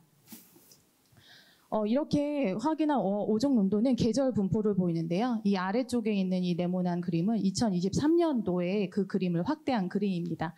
이 그림을 보게 되면 월별로 그린 건데요. 월별로 그려서 이 자료를 보게 되면 봄철인 4, 5월에 지상 부근의 오존 농도가 높게 나타나는 것들을 확인할 수 있습니다. 그리고 여름에는 줄어들었다가 다시 가을철에 약간의 상승이 있고 겨울철에 최저 농도를 보이게 됩니다. 이러한 계절 분포를 일상적으로 저희가 오존 농도에서 볼 수 있고 또한 지금 여기에서 지금 자유 대륙권이라고 해서 약 1.5에서 2km 이상인 곳을 저희가 자유 대륙권이라고 하는데 성층권 아래까지 이 자유 대륙권인 이 고도에서도 오존 농도가 일부 고농도가 봄철에 나타나는 것들을 성층권까지 높아지는 봄철에 나타나는 것들을 확인할 수 있습니다. 이러한 결과는 지난 저희 2016년에 저희 코러스 AQ에서 환공 관측으로 한 결과에서도 같이 나타나는데요. 지상뿐만이 아니라 자유 대륙권이 2km에서 7km 이상의 자유 대륙권에 이 고도에서도 75에서 80 정도에 되는 ppb 정도 되는 아주 고농도의 오존이 관측되는 것으로 알려져서 그때 연구진들이 생각보다 이 한반도의 오존 농도가 높구나라는 것들에 대해서 발견한 적이 있습니다. 다음은 지상에서 관측한 저희 오존 농도인데요. 이거는 저희 이제 연보에서 가져온 내용입니다. 지금 저희가 이 패턴에서 보시다시피 과거 89년 네, 이 정도부터 시작해서 지금 최근까지 모두가 다 아시다시피 다 오존 농도는 상승 트렌드를 계속 보여주고 있습니다. 최근에 저희 23년에 아직 연보는 나오지 않았지만 오존은 평균 32.7로 지속적으로 저희가 오존 농도를 개선하고 있어서 저희가 이제 미세먼지에 되게 포커싱이 됐던 것들이 이제 저희가 오존 문제로 이제 눈을 돌릴 이제 타이밍이 왔는데요. 이렇듯이 저희가 오존 농도가 이렇게 상승하고 있습니다. 하지만 이렇게 오존 농도가 상승하는 이유에 대해서 저희가 사실 명확하게 알기란 지금 사실 솔직히 어렵습니다. 왜냐하면 반응식이 너무 복잡하고요. 그다음에 그것들의 영향을 미치는 전구체를 이해하는 것도 저희가 완벽히 이해하고 있지 못하고 그것들에 대해서 정량적으로 파악하고 있지 못하는 현실입니다. 그래서 저희가 이제 오존 농도 상승에 대해서는 이렇게 관측 자료로 그냥 상승되는 정도만 알지만 왜 그럴지에 대해서는 사실 그 모델링 결과가 일부가 나와 있습니다. 그래서 지금 지금 왼쪽 그림 다 제가 지금 말씀드린 이후의 것들은 모델링 결과들인데요. 이 왼쪽 그림에서 보면 그 HO2의 라디칼이 그 모델에서 그 부분을 껐을 때 그 HO2 라디칼이 어떻게 이제 오존의 농도 상승에 영향을 미칠지에 대해서 나타낸 그림인데요. 세 번째 그림을 보게 되면 저희 동아시아 지역에 이 HO2 라디칼에 의해서 오존 농도가 상승된다라고 나와 있습니다. 상승되는 것들을 볼 수 있습니다. 이 의미는 뭐냐면 HO2 라디칼은 보통 미세먼지의 흡수에 의해서 그 라디칼의 농도가 낮게 되는데 최근에 저희가 미세먼지 농도가 낮아지는 추세이잖아요. 근데 그 낮아지는 추세이다 보니까 이 라디칼을 흡수하지 못하고 대기 중에 더 산화되게 만들어버려서 그것들이 오존 농도에 영향을 미칠 수 있다라고 나와 있습니다. 저희가 우선은 보통 그냥 전구체를 생각했을 때 낙스랑 VOC를 많이 생각하는데 우리가 이제는 오존도 그 중에 하나라는 것들에 대해서 살펴볼 수 있는 그런 하나의 팩터라고 얘기할 수 있습니다. 그 다음에 두 번째로는 저희가 왜 상승할까라고 생각해 봤을 때 우리나라의 저희 배경대기 농도를 이제 이건 5월의 농도인데요. 우리나라 배경대기 농도를 살펴봤을 때 지금 저희가 약 55 ppm으로 우리나라 자체의 워낙 배경 농도가 그 레벨 자체가 워낙 높은 상황입니다. 그래서 우리가 오존 저감 정책을 세울 때는 사실 배경대기 농도를 어떻게 줄일지에 대한 것도 고려할 부분이라고 생각이 듭니다. 그래서 저는 이제 장기간 오존 자료를 활용해서 우선 장기간 변화 특징하고 그 다음에 계절 주기 변화 특징에 대해서 살펴보도록 하겠습니다. 제가 활용한 자료들입니다. 제가 총 187개의 관측소의 자료들을 활용을 했고요. 그냥 이 187개를 선택한 이유는 그러니까 2001년부터 2023년까지 장기간 농도가 있는 19년 이상의 장기간 농도가 있는 관측소들을 총 선택했습니다. 뭐 도시 대기, 뭐 도로변 대기, 뭐 교외 대기, 국가 대비 이 모든 저희가 가지고 있는 관측망들을 오존 자료가 있는 곳에 이렇게 자료들을 활용을 했습니다. 분석 자료랑 방법은 다음과 같습니다. 첫 번째로는 저희가 이제 자료 중에서 아무리 월 자료여도 중간중간에 자료가 비는 곳들이 있습니다. 그런 비는 자료들을 저희가 이 방법을 활용하기 위해서는 비는 자료들을 좀 채워야 하는데요. 이런 자료들을 채우기 위해서 이동평균을 했습니다. 이동평균은 5년을 기준으로 했고요.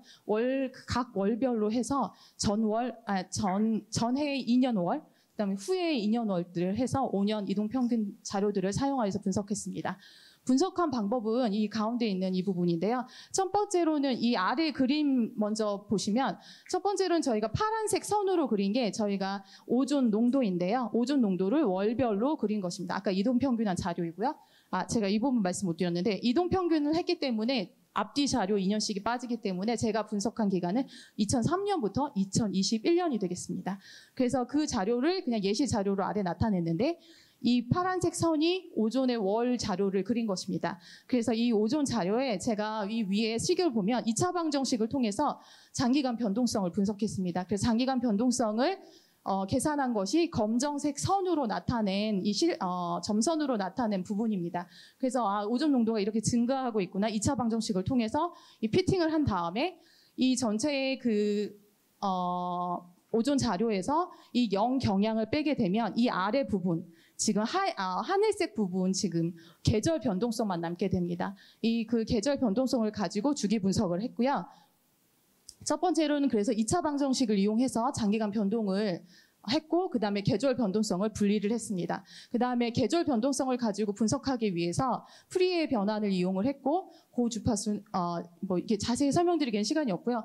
하모닉 수를 결정하기 위해서 가운데 그림을 그려서 하모닉 수를 견적을 했고 결국 사인 파이 수를 결정을 해야 되는데 이 사인 파이 수를 여기서는 지금 보시다시피 3가지의 프리퀀시가 의미 있다라고 해서 사인파 3개를 거의 결정을 했고 그래서 이 중간에 디트렌디드 컴포넌트라고 해서 트렌드가 제거된 그 계절 주기만 남은 이 자료를 가지고 이러한 프리의 변환을 이용해서 이 제일 마지막에 있는 계절 주기를 구할 수 있습니다. 그래서 이런 방식을 통해서 제가 분석을 했습니다. 이제 국내 오존 농도의 변화에 대해서 이제 살펴볼 건데요.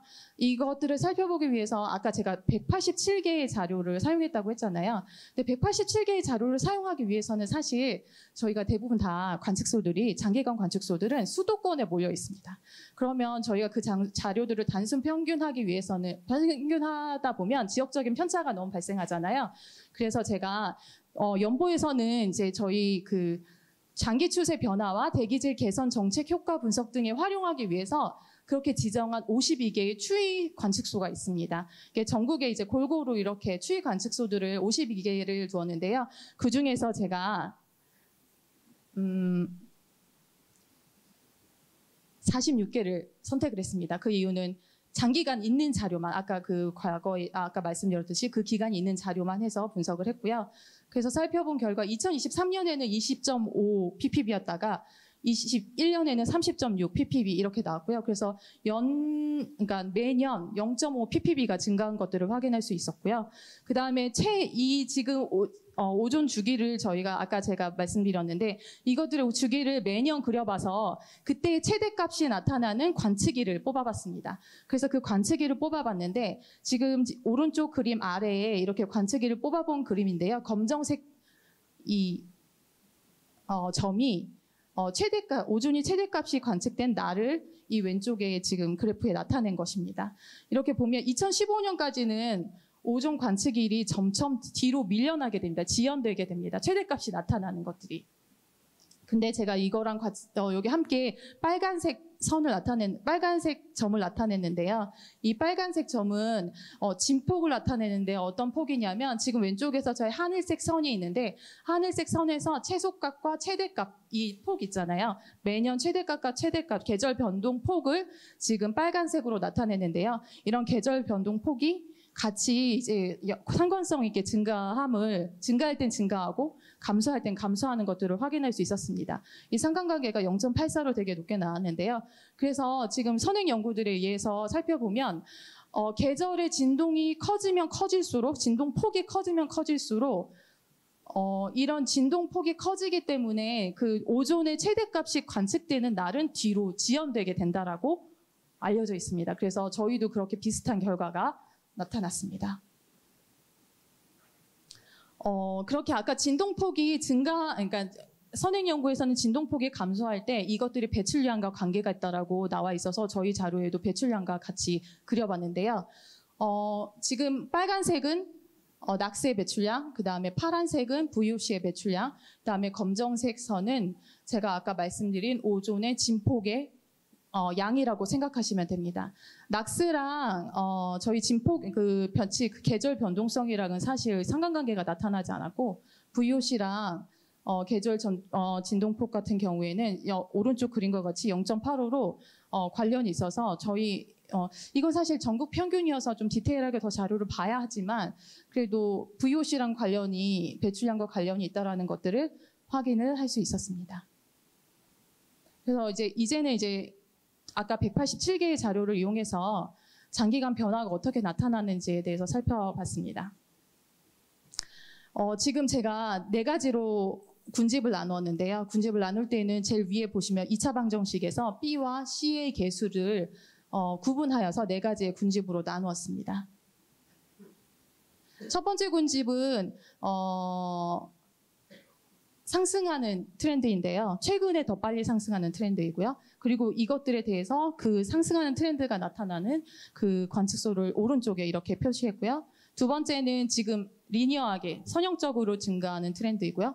세 번째로는 과거에는 증가하지 않았지만 최근에는 갑자기 증가하는 세 번째 트렌드고요. 네 번째는 과거에는 급속히 증가했지만 최근에는 그 농도를 유지하거나 심지어는 농도가 낮아지는 이런 관측소들이 이렇게 4가지로 분류가 되었습니다. 그냥 이렇게 살펴보면 혹시 관심 있으실 것 같아서 이렇게 지역별로 시도별로 나누어 봤고요. 이것들에 대해서 변화량을 좀 살펴보고자 해서 이렇게 표로 정리를 해봤는데요. 사실 지금 범주별로 해봤을 때 연평균으로 변화량을 따졌을 때는 지금 여기 변화량을 이 표 가운데 지금 나타냈는데요. 0.4에서 0.6으로 사실 변화량이 서로 차이가 나진 않습니다. 하지만 이것들을 전반기랑 후반기로 나누었을 때에는 지금 전반기에 0.1, 0.7, 후반기에 0.3, 0.8로 해서 그것들이 뚜렷하게 그게 구분되는 것들을 확인할 수 있어서 이것들에 대해서 우리나라가 대부분 다 오존이 농도가 증가하는 추세이지만 이게 측정소별로 오존이 증가하는 속도는 다른 것들을 확인할 수 있었습니다.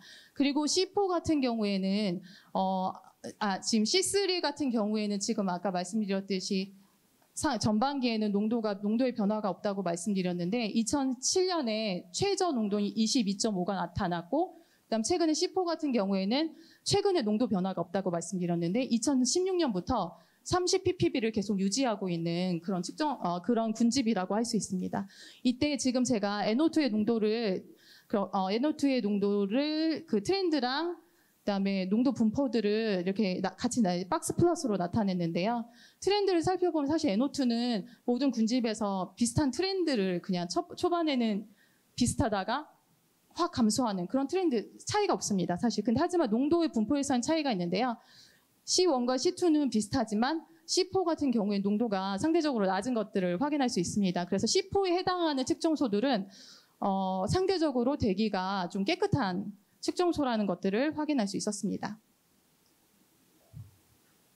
그 다음 계절 주기를 저희가 군집화했는데요. 계절 주기는 크게 두 가지로 군집화했습니다. 첫 번째로는 피크가 하나, 그 다음엔 피크가 두 개 나타나는 이렇게 해서 군집화를 했고요.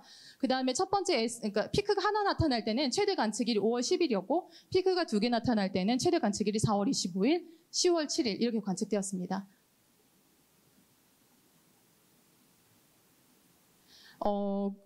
지금 보면 중간에 피크가 두 개 나타날 때는 여름에 살짝 내려가는데요. 이 살짝 내려가는 이유에 대해서 제가 좀 찾아봤는데 사실 일반적으로 북반구 중위도의 성층권 오존은 늦은 겨울이나 봄에 최대가 되고 이에 영향을 받아서 대륙권 오존은 봄이나 초여름에 최대가 나타납니다. 하지만 여름에 우리가 광학 물질이 생성이 최대가 되고 또 자연 휘발성 유기화학 물질이 가장 많이 배출되는 시기여서 사실 여름에 농도가 최저가 나타나진 않습니다. 일반적으로. 하지만 저희가 해양성 경계층의 영향을 받는 그런 해양 경계층의 영향을 받는 지역 같은 경우에는 여름에는 광학 오존 제거가 내륙보다는 훨씬 더 빠르게 나타나고 그 다음에 해안 같은 경우에는 낙세 배출량이 상대적으로 적기 때문에 광학 생성 물질이 더 적기 때문에 여름에 최소를 보인다라고 알려져 있습니다. 이 아래에 지금 제가 그 오존 제거 반응식을 가져온 건데요. 해양에서는 이 두 번째 반응식에서 물이 있잖아요. 이 물로 인해서 수증기로 인해서 오존 제거가 내륙보다는 더 빠르게 나타난다라고 알려져 있습니다. 그래서 여름에 피크가 이렇게 여름에 최소가 나타나는데 아까 제가 말씀드린 피크가 두 개 나타났을 때 여름에 훅 꺼졌잖아요. 저희 이런 이유가 지금 측정소의 위치를 살펴보면 대부분 다 100%는 아니고요. 대부분 다 이제 해안가 근접에 위치했습니다. 그래서 이런 해양 경계층의 영향을 받아서 여름에 이런 낮아지는 좀 그런 경향을 보이지 않았나라고 생각이 되었습니다. 다음으로는 아까 말씀드린 매년 오존의 농도가 최대가 나타나는 일수를 플랫해서 그린 건데 이것도 군집화한 건데요. 오존의 농도 최대 관측일이 빨라지는 것, 늦춰지는 것, 그 다음에 계속 유지가 되는 것으로 세 가지로 나눴습니다. 이건 그냥 단순히 기울기를 구해서 그 기울기의 트렌드로 구한 것입니다. 그래서 지금 원래보다 빨라지는 것들은 약 0.581이었고요. 늦춰지는 것들은 연별 0.741, 체인지가 없는 것들은 4월 19일에 오존의 최대일이 나타났습니다. 대부분 저희가 근데 늦춰지는 경향이 69%로 이렇게 가장 많았고요. 그래서 이 늦춰지는 게 의미가 뭘까 저는 이 역을 하면서 좀 생각을 해봤는데 그러니까 늦춰진다라는 것들은 아까 말씀드렸듯이 진폭과 관련이 있습니다. 계절 변동성과 관련이 있는데 계절 변동성이 크면 클수록 이 오존의 최대 관측일은 늦춰지게 됩니다. 그런데 계절 변동폭이 커질 때는 우리가 배출량이 많을 때입니다. 그래서 이제 선행 연구들에 의하면 이 오존의 농도 이 진폭과 그다음에 최대 관측일과 이 배출량과는 상관성이 있기 때문에 우리가 오존 정책을 할 때에는 이런 주기를 이해하는 것도 필요하다라는 그런 언급들이 있어서 저도 이것들에 대해서 살펴보게 되었습니다. 이건 넘어가고요. 그래서 요약은 다음과 같습니다. 시간이 없기 때문에 이걸로 마무리하도록 하겠습니다. 감사합니다.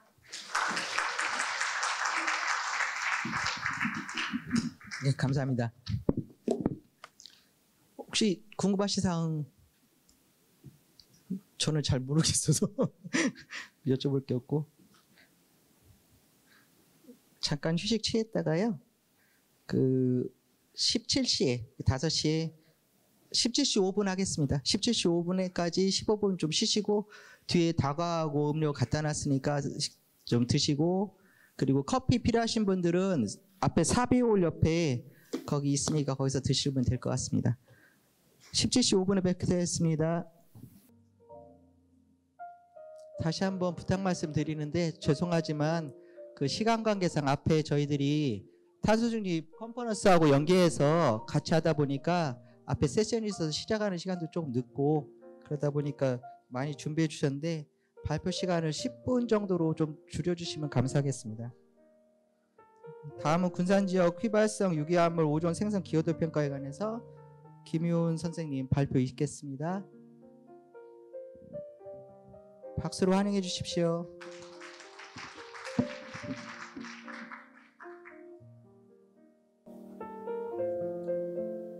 네, 안녕하세요. 전라북도 군산지역 휘발성 유기화합물의 오존 생성 기여도 평가 발표를 맡은 김효은입니다.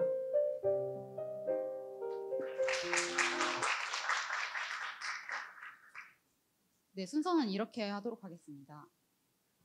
오존 같은 경우는 많이들 아시다시피 성층권에 오존층을 형성하여 자외선을 흡수하는 역할을 합니다. 근데 이 오존이 지표면 가까이에 존재하면 위해성을 가지는데요. 고농도로 존재 시 폐 손상이나 감각기관을 자극하기도 하고 식물 조직 파괴로 곡물 수확량 감소로 이어지게 하기도 합니다. 또 온실가스로서 기후변화에 영향을 미치고 대기 중 높은 농도로 존재할 경우 암모니아, 질소산화물 등과 반응하여 미세먼지를 생성하기도 합니다. 오존은 봄, 여름에 강한 햇빛, 높은 기온, 낮은 풍속의 조건에서 활발하게 생성되는데요. VOC가 존재하지 않을 때는 오존의 순환 작용을 통해서 대기 중에 축적이 되지 않습니다. 하지만 VOC가 있으면 얘기가 달라집니다. 이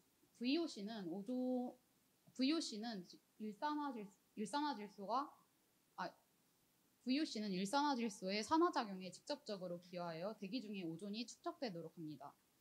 이렇듯 오존은 직접 배출되지 않는 2차 생성물질로서 그 원인 물질인 질소산화물과 VOC의 관리가 필요합니다. 군산시의 오존을 연구하게 된 배경은요. 첫 번째 그래프를 보시면 알 수 있다시피 전라북도와 군산시의 평균 오존 농도가 증가하는 추세이고요.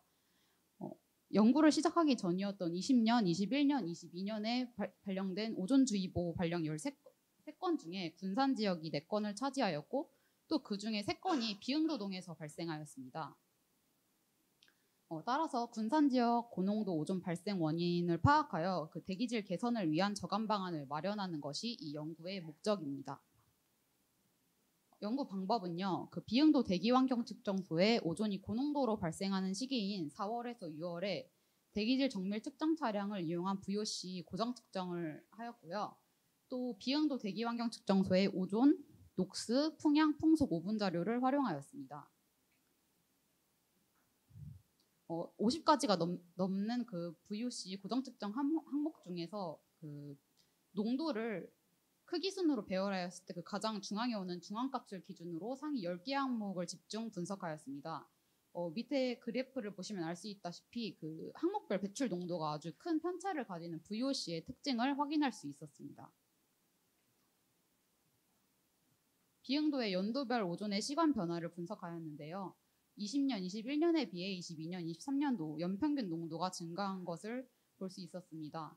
그리고 또 기온이 증가하는 4월에서 6월에 오존의 평균 농도가 증가하는 것을 확인하였고요. 광화학 반응이 활발해지는 낮 시간대에 오존 평균이 증가하다가 일몰 이후에 감소하는 그 시간별 평균 농도 변화도 확인하였습니다. CPF를 이용하여서 오존의 유입 방향을 확인하였는데요. 이렇게 붉게 표시된 부분이 그 비응도의 서쪽 부근입니다. 이 서쪽 부근은 비응도의 해안가 부근으로 그 해안가의 강력한 태양 복사 에너지에 의해서 활발하게 오존이 생성되는 그 특징을 확인할 수 있었습니다. 오존 같은 경우는 원인 물질인 질소산화물과 VOC의 농도와 그 비율, 그 성분 조성에 일차적으로 의존하는데요. 그래서 오존 생성 환경을 평가하기 위하여 VOC 녹스비를 이용하였습니다. VOC 녹스비가 15 이상인 경우에는 녹스 리미티드 환경으로 질소산화물을 관리하는 것이 오존 저감에 효과적인 환경임을 뜻합니다. 또 VOC 녹스비가 4 이하인 경우에는 VOC 리미티드 환경으로 VOC를 관리하는 것이 오존 저감에 효과적인 환경임을 뜻합니다. 이 VOC 녹스비를 비응도동에 적용시켰는데요. 오른쪽 그림을 보면 알 수 있다시피 VOC 녹스비는 대체로 2에서 8 사이에 존재하였습니다. 또 두 집단 간의 평균치 차이를 비교하는 T-테스트 결과 녹스 리미티드 환경일 때의 오존 평균 농도는 58, VOC 리미티드 환경일 때의 오존 평균 농도보다 약간 높기는 하였지만 VOC 리미티드 환경일 때의 데이터 개수는 1459개, 녹스 리미티드 환경일 때의 데이터 개수는 65개로 VOC 리미티드 환경일 때의 데이터 개수가 압도적으로 많은 것을 확인하였습니다. 따라서 군산시 비응도동을 VOC 리미티드 환경에 근접하다는 판단을 내렸습니다. 이 VOC 중에서도 오존 생성에 기여를 하는 그 기여율이 다들 다른데요. 그 기여율을 계산하기 위하여 MIR을 이용하여 기여율을 계산하였습니다. 그 결과 아세트알데하이드, 프로필렌, 에틸벤젠, 톨루엔, 메탄올, 뷰텐, 트리메틸벤젠, 메톡시에탄올, 메틸에틸 케톤, 아크릴릭 액시드 이 10가지 항목이 전체 기여율의 90% 이상을 차지하는 것을 확인하였습니다. 이 오존 생성 기여율 상위 항목의 유입 방향을 확인하고자 CPF를 이용하였고요. 그 늘상 나오는 정도의 농도가 아니라 고농도로 배출될 때의 유입 방향을 확인하고자 CPF 퍼센타일을 65 이상으로 다 조정하여 CPF를 실행하였습니다. 그 결과 모든 항목이 그 산단이 밀집된 부분인 북동쪽에서 유입됨을 확인할 수 있었습니다. PMF를 이용하여 그 오염원을 10가지로 분리해내었고요. 도류업, 건식 에탄올 공장, 산업 공장, 펄프 및 제지 공장, 섬유보호제, 도류업, 도장업, 가솔린 배출, 디젤 엔진 이렇게 10가지로 분리해내었습니다. 또 이 오염원별 유입 방향을 보고자 CPF를 이용하였고요. 그 사용 데이터의 퍼센타일을 다 다르게 조정하여 CPF를 활용하였습니다. 그 결과 대부분 오염원이 또 산단이 밀집된 부분이 북동쪽에서 유입되었으나 도료업 같은 경우는 산단 전반적인 곳에서 유입이 되었고 펄프 및 제지 공장은 제지 공장이 크게 있는 그 주변에서 강하게 유입됨을 확인할 수 있었습니다. 하지만 도장 공정이나 섬유보호제, 건식 에탄올 공정 같은 경우는 오염원과 유입 방향의 일치를 확인하지는 못해서 더 연구가 필요한 실정입니다. 분홍색 세로 칸으로 표시한 것이 오존 생성 기여율 상위 5가지 항목인데요. 이 오존 생성 기여율이 높은 비율로 존재하는 이 가로 오염원을 집중적으로 관리하는 것이 오존 저감에 효과적일 것이라는 판단을 내렸습니다. 결론입니다. 비응도의 연평균 오존 농도가 증가하는 것을 보았고요. 기온이 높아짐에 따라 4월에서 6월에 오존 농도가 높은 것을 확인하였습니다.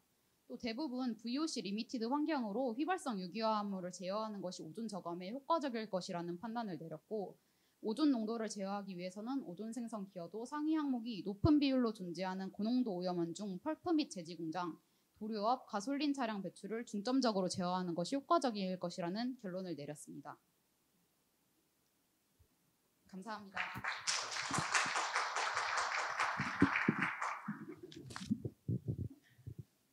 질문 안 받겠습니다.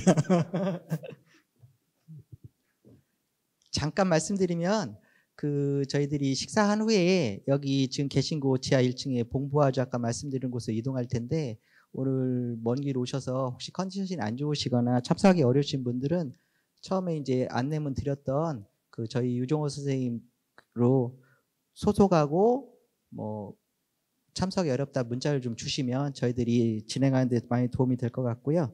다음은 광주 보건환경위원회 박은현 선생님께서 광주 미세먼지 농도 분포 및 건강성 평가에 대해서 발표가 있겠습니다.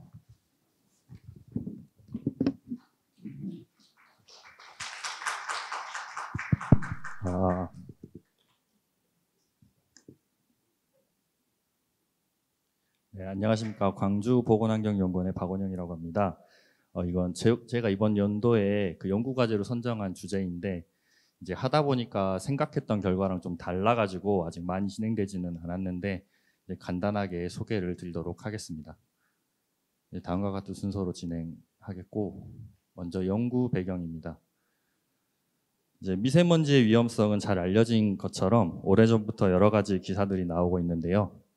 환경 오염으로 인해 조기 사망률이 늘어나고 이제 미세먼지를 흡연만큼 위험하다고 이제 많은 기사들이 나오고 있습니다.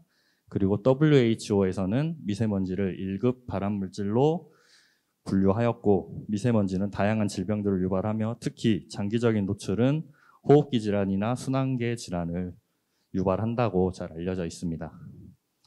그래서 저희 광주 지역에서는 이러한 미세먼지의 농도를 감시하기 위해 도시대기 측정소 11개소와 도로변 대기 측정소 2개소로 총 13개소의 측정소를 운영하고 있습니다.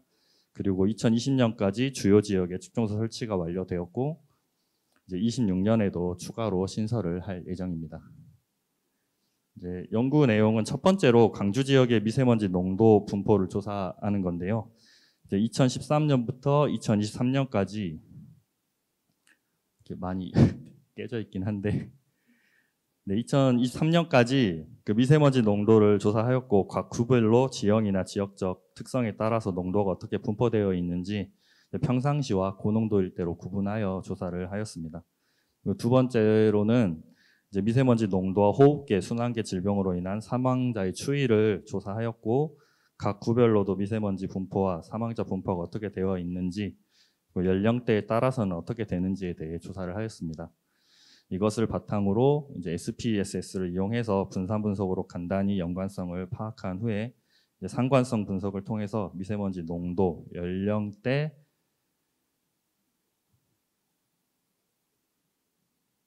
그리고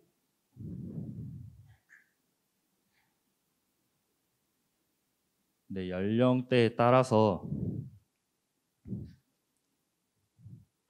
어떻게 되는지에 대해 조사를 하였습니다. 이제 네, 추가로 그다음에 미세먼지 저감 정책에 대한 효과 분석과 어떤 정책이 도움이 될지 제시를 하고자 하겠습니다. 첫 번째로 이제 미세먼지 농도 분포입니다. 아래 그래프를 보시면 광주 지역의 미세먼지 농도 추이와 미세먼지의 나쁨 일수, 좋음 일수가 어떤 추세로 나타나고 있는지를 나타내었습니다. 광주 지역의 미세먼지 농도는 PM10의 경우 2019년까지는 거의 일정하게 유지되다가 코로나가 2019년 12월경에 발생하였기 때문에 이제 그로 인해 산업 활동이나 사람들의 활동이 줄어들면서 2020년도부터 농도가 급격하게 줄어들었고 PM2.5는 PM10과 달리 점차적으로 감소를 해왔고 이제 마찬가지로 2020년에 급격하게 줄어들었습니다. 이제 미세먼지가 예보 기준으로 나쁜 날은 미세먼지 계절관리제가 시행된 2019년부터 바로 줄어드는 추세를 보여주었고 미세먼지가 적어서 좋은 날은 꾸준히 증가하는 추세를 보였습니다.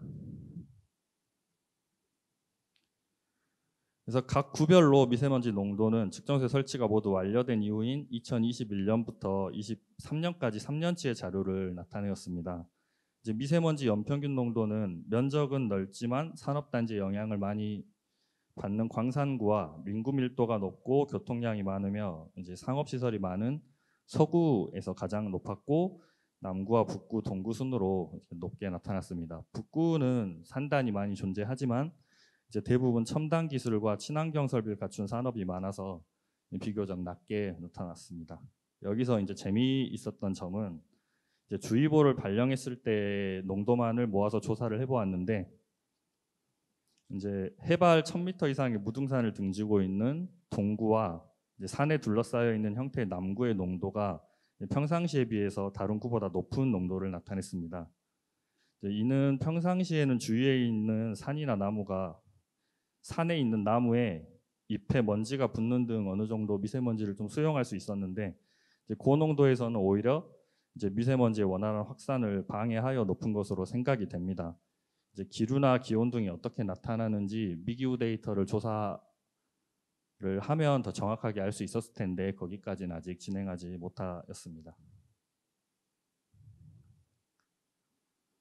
네, 광주 지역의 호흡계 순환계 질병 사망자 수 현황입니다.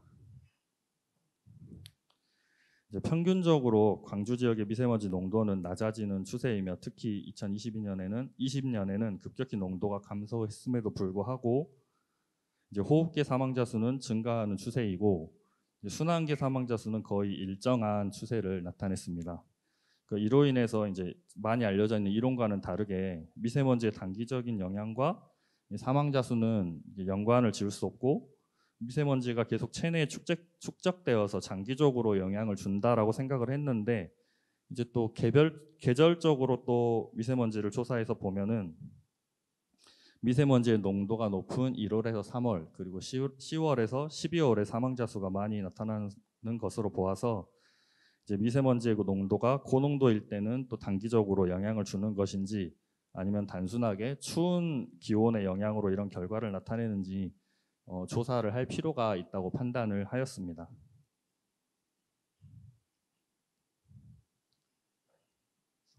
네, 구별로도 사망자 수를 조사하였는데 역시 평균 미세먼지 농도와는 관련이 없이 가장 평균 농도가 낮은 동구에서 오히려 가장 많은 사망자 수가 나타났습니다. 그래서 오히려 65세 이상의 인구 비율이 높고 평균 연령대가 높은 구 순서대로 사망자 수가 차례대로 높았고 2022년의 통계를 보면 호흡계와 순환계 질병 사망자 수는 70대 이상의 연령대에서 80에서 90%를 차지하였습니다. 그래서 사망자 수는 미세먼지 농도보다는 연령대에 큰 연관이 있어 보였습니다. 다만 동구와 남구는 미세먼지 농도가 높을 때에는 다른 구에 비해서 높은 수준의 미세먼지 농도를 나타냈기 때문에 이제 동구와 남구가 높았기 때문에 이제 SPSS를 통해서 이제 어떤 상관성이 있는지 통계 분석을 하기로 결정을 하였습니다.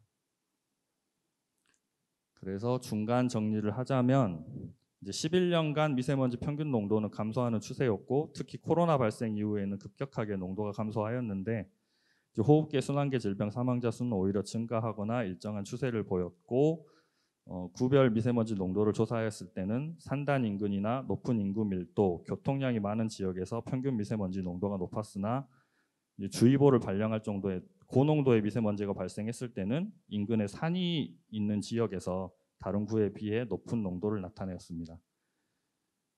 그리고 연령대가 높은 구에서 사망률이 높은 결과를 나타냈다는 게 저는 좀 일단 중요하게 생각이 됐습니다. 그래서 그것 관련해서 이제 나중에 통계 분석을 진행할 예정이고요. 이제 현재 상관성 조사를 아직 진행을 하진 않았는데 이제 평균 농도의 저감보다는 고농도의 미세먼지 농도를 줄이는 것이 사망률을 낮추는데 효과적일 수 있고 이제 현재로서는 연령대 영향이 더 커 보이기 때문에 이제 고 연령대에서 미세먼지를 피하는 것이 중요하다고 생각을 합니다. 그렇기 때문에 우리 보건환경연구원이 하고 있는 미세먼지 경보제 중요성이 더 클 수 있다는 생각이 들어서 이제 더 효과적으로 시민들에게 알릴 수 있는 그 경보제 정책을 마련하는 게 좋을 것 같다는 생각이 현재로서는 듭니다. 사실 이게 사망자 수보다는 문진자 수나 입원자 수 통계 자료가 있으면 더 단기적인 분석을 하는데 좋았을 것 같은데 그런 통계 자료는 구할 수가 없더라고요. 네, 이상으로 발표를 마치도록 하겠습니다. 네, 감사합니다. 예, 감사합니다. 예. 예, 말씀하십시오. 마이크 드릴까요? 네. 네, 네, 맞습니다. 네. 보건이랑은 같이 안 하고 있습니다. 이 데이터를 이제 1년치 데이터들은 막 뭐 문진율이나 이런 게 있는데 뭐 10년 데이터를 하려다 보니까 그 데이터를 이제 막 통계를 모으고 있나 봐요. 예. 네, 고려를 해보도록 하겠습니다. 예, 감사합니다. 그 다음은 충남 보건환경연구원 유정호 연구사분께서 충남 지역 온실가스 농도 특성 연구 및 온실가스 관측망 구축 현황에 대해서 발표가 있겠습니다. 이거 준비하시냐고 고생도 많으셔서 좀 그동안 뭐 드릴까요?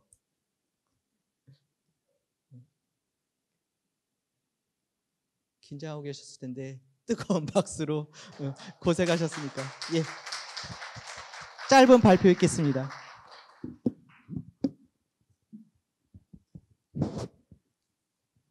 안녕하십니까. 충남보건환경연구원 유정호입니다. 네, 오늘 준비한 내용은 충청남도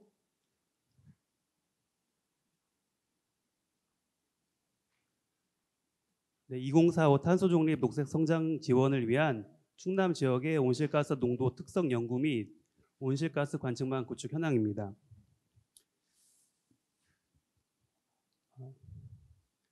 네, 지금 폭우와 폭염 같은 기후변화는 지구온난화와 밀접한 관계가 있고 이러한 정보는 현재 기상청에서 실시간 자료는 아니지만 연평균 데이터를 제공을 하고 있습니다. 그리고 국제사회에서는 이런 기후변화에 대응하기 위해서 92년도에 유엔 기후변화 협약을 체결을 한 이후에 교토의정서나 파리협정 같은 당사국 회의를 통해 온실가스 감축이나 지구의 대기 온도 농도 상승 억제를 위해서 노력을 하고 있습니다. 그리고 최근에는 그런 탈탄소나 탄소 중립 같은 용어가 등장을 하였지만 결국에는 그런 대기 중 온실가스 농도를 줄이기 위한 그런 자료가 중요하기 때문에 현재 그러한 연구들을 많이 여러 기관에서 수행을 하고 있습니다. 이러한 움직임과 더불어 국내에서는 23년도 4월에 국가 탄소중립 녹색성장 제1차 국가 기본계획을 수립을 하였고 도내에서는 24년 4월에 제1차 충청남도 2045 탄소중립 녹색성장 기본계획을 수립을 하였습니다. 이런 세부 계획으로는 8개 부문에 24개 과제 그리고 114개 사업으로 구성이 되어 있고 현재 연구원에서는 과학적인 기후변화 대응 기반 확립을 위해서 그런 온실가스 관측망 구축 사업을 추진을 하고 있습니다. 그래서 대기적 온실가스 농도 자료를 확보하기 위해서 23년도에 2가지 과제에 대한 계획을 수립을 하여 추진을 하였고요. 그리고 첫 번째 과제로는 배출원 흡수원 주변 농도 특성 연구입니다. 배출원 6곳과 흡수원 1곳을 선정을 하여 기간은 좀 짧지만 분기별 1위 총 4일에 걸쳐서 측정을 하였고 그리고 두 번째 과제로는 도심 지역 농도 특성 연구로 홍성에 위치한 도시대기 측정소를 이용을 하여 365일 상시 관측을 실시를 하였습니다.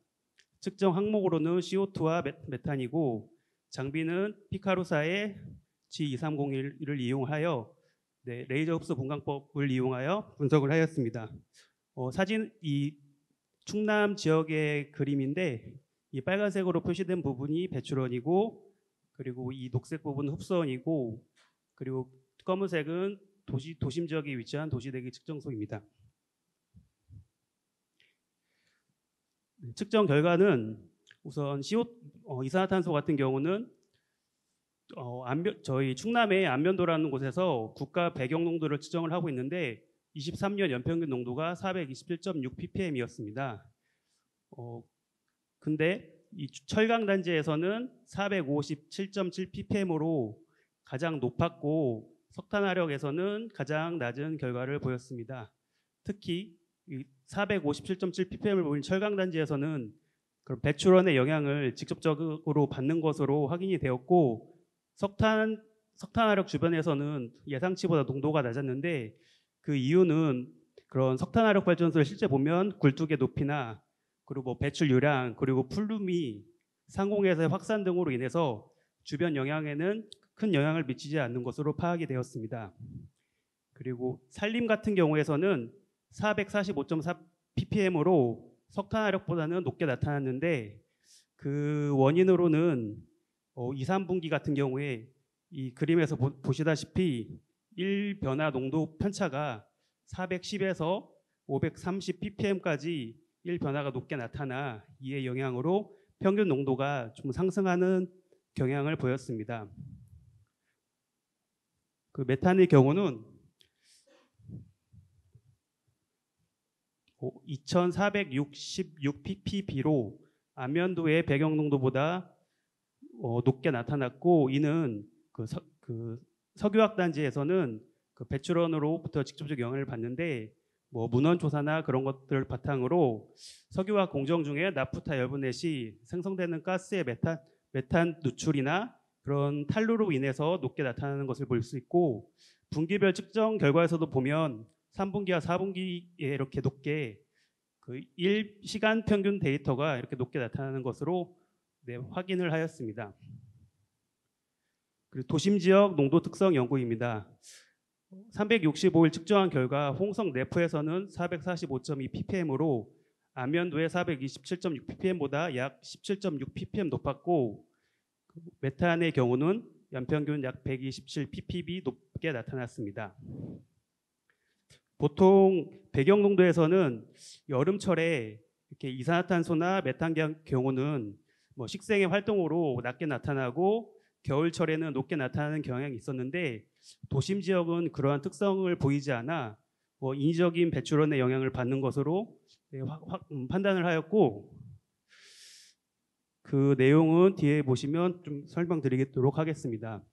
그리고 시간대별 농도 같은 경우도 이산화탄소와 메탄 모두 이렇게 08시까지는 점점 높아졌다가 일출 후에 낮 시간 동안은 낮아지고, 그 18시 이후 약 1몰 이후에는 높아지는 경향을 보여 1변화 같은 경우는 대기 안정도에 의한 영향을 크게 받는 것으로 확인이 되었고, 풍향 풍속에 의한 변화로서 그 1m/s의 남풍이 불 때 이산화탄소와 메탄 모두 농도가 높게 나타났는데, 이 남쪽에는 도시대기 측정소에 그런 도로변이 위치하고 있기 때문에 이런 인위적인 영향을 많이 받는 것으로 확인을 하였습니다.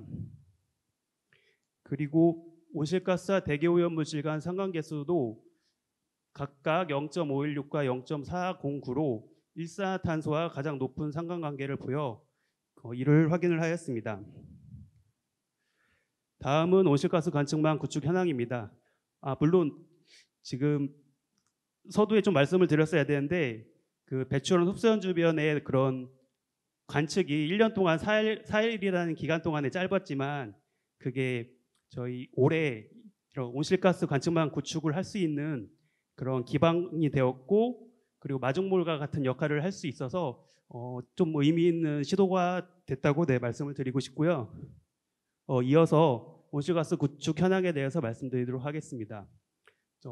총 예산 8억 원을 들여서 6개소 관측망을 구축을 하였고, 4월에 지점을 선정한 후 현재 장비 설치 후 9월부터 시범 운영 중에 있습니다. 가장 중요한 후보지 선정인데요. 관측 목적에 따라 충남에는 천안이나 아산 같은 도심지도 있고, 석탄화력, 철강, 석유화학 같은 산업단지도 있으며, 또한 농촌 지역도 산재하기 때문에 이러한 지역 특성을 반영을 하여서 총 6군데를 선정을 하였고, 그림에서 보다시피 이 오렌지색으로는 도심 지역이고, 이 빨간색 부분은 배출원 3곳을 선정을 하였습니다.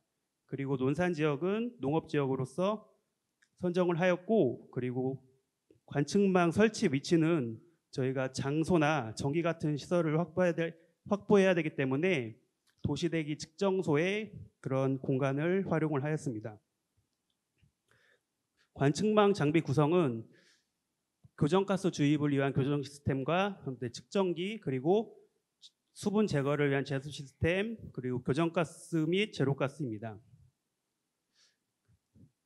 그래서 이런 관측망 관리 운영을 위해서 100 ppm 이하로 수분을 제거한 후 월 1회 이상 교정 주기를 갖고 이상치 제거나 정상 자료 확정 등에 통한 그 측정 자료의 신뢰성을 확보한 후에 이런 확보된 관측 자료를 활용해서 뭐 지역별 농도 특성 분석 및 그 대기오염지와 연관성 분석, 그리고 관측 기반 인벤토리 검증, 탄소 중립 미행 및 배출량 저감 효과 등의 활용을 할 계획입니다. 네, 이상 발표를 마치겠습니다.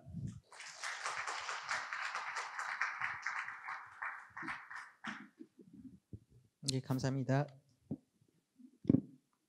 네, 말씀 예.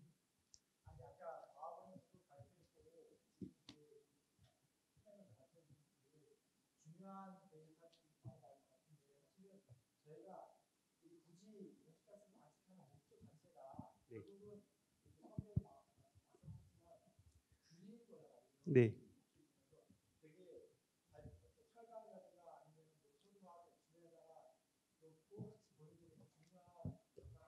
네.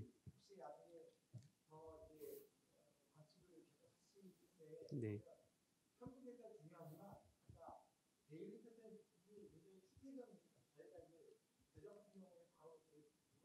네, 네.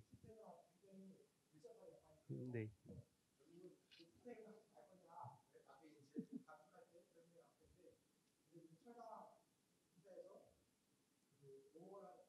네, 네.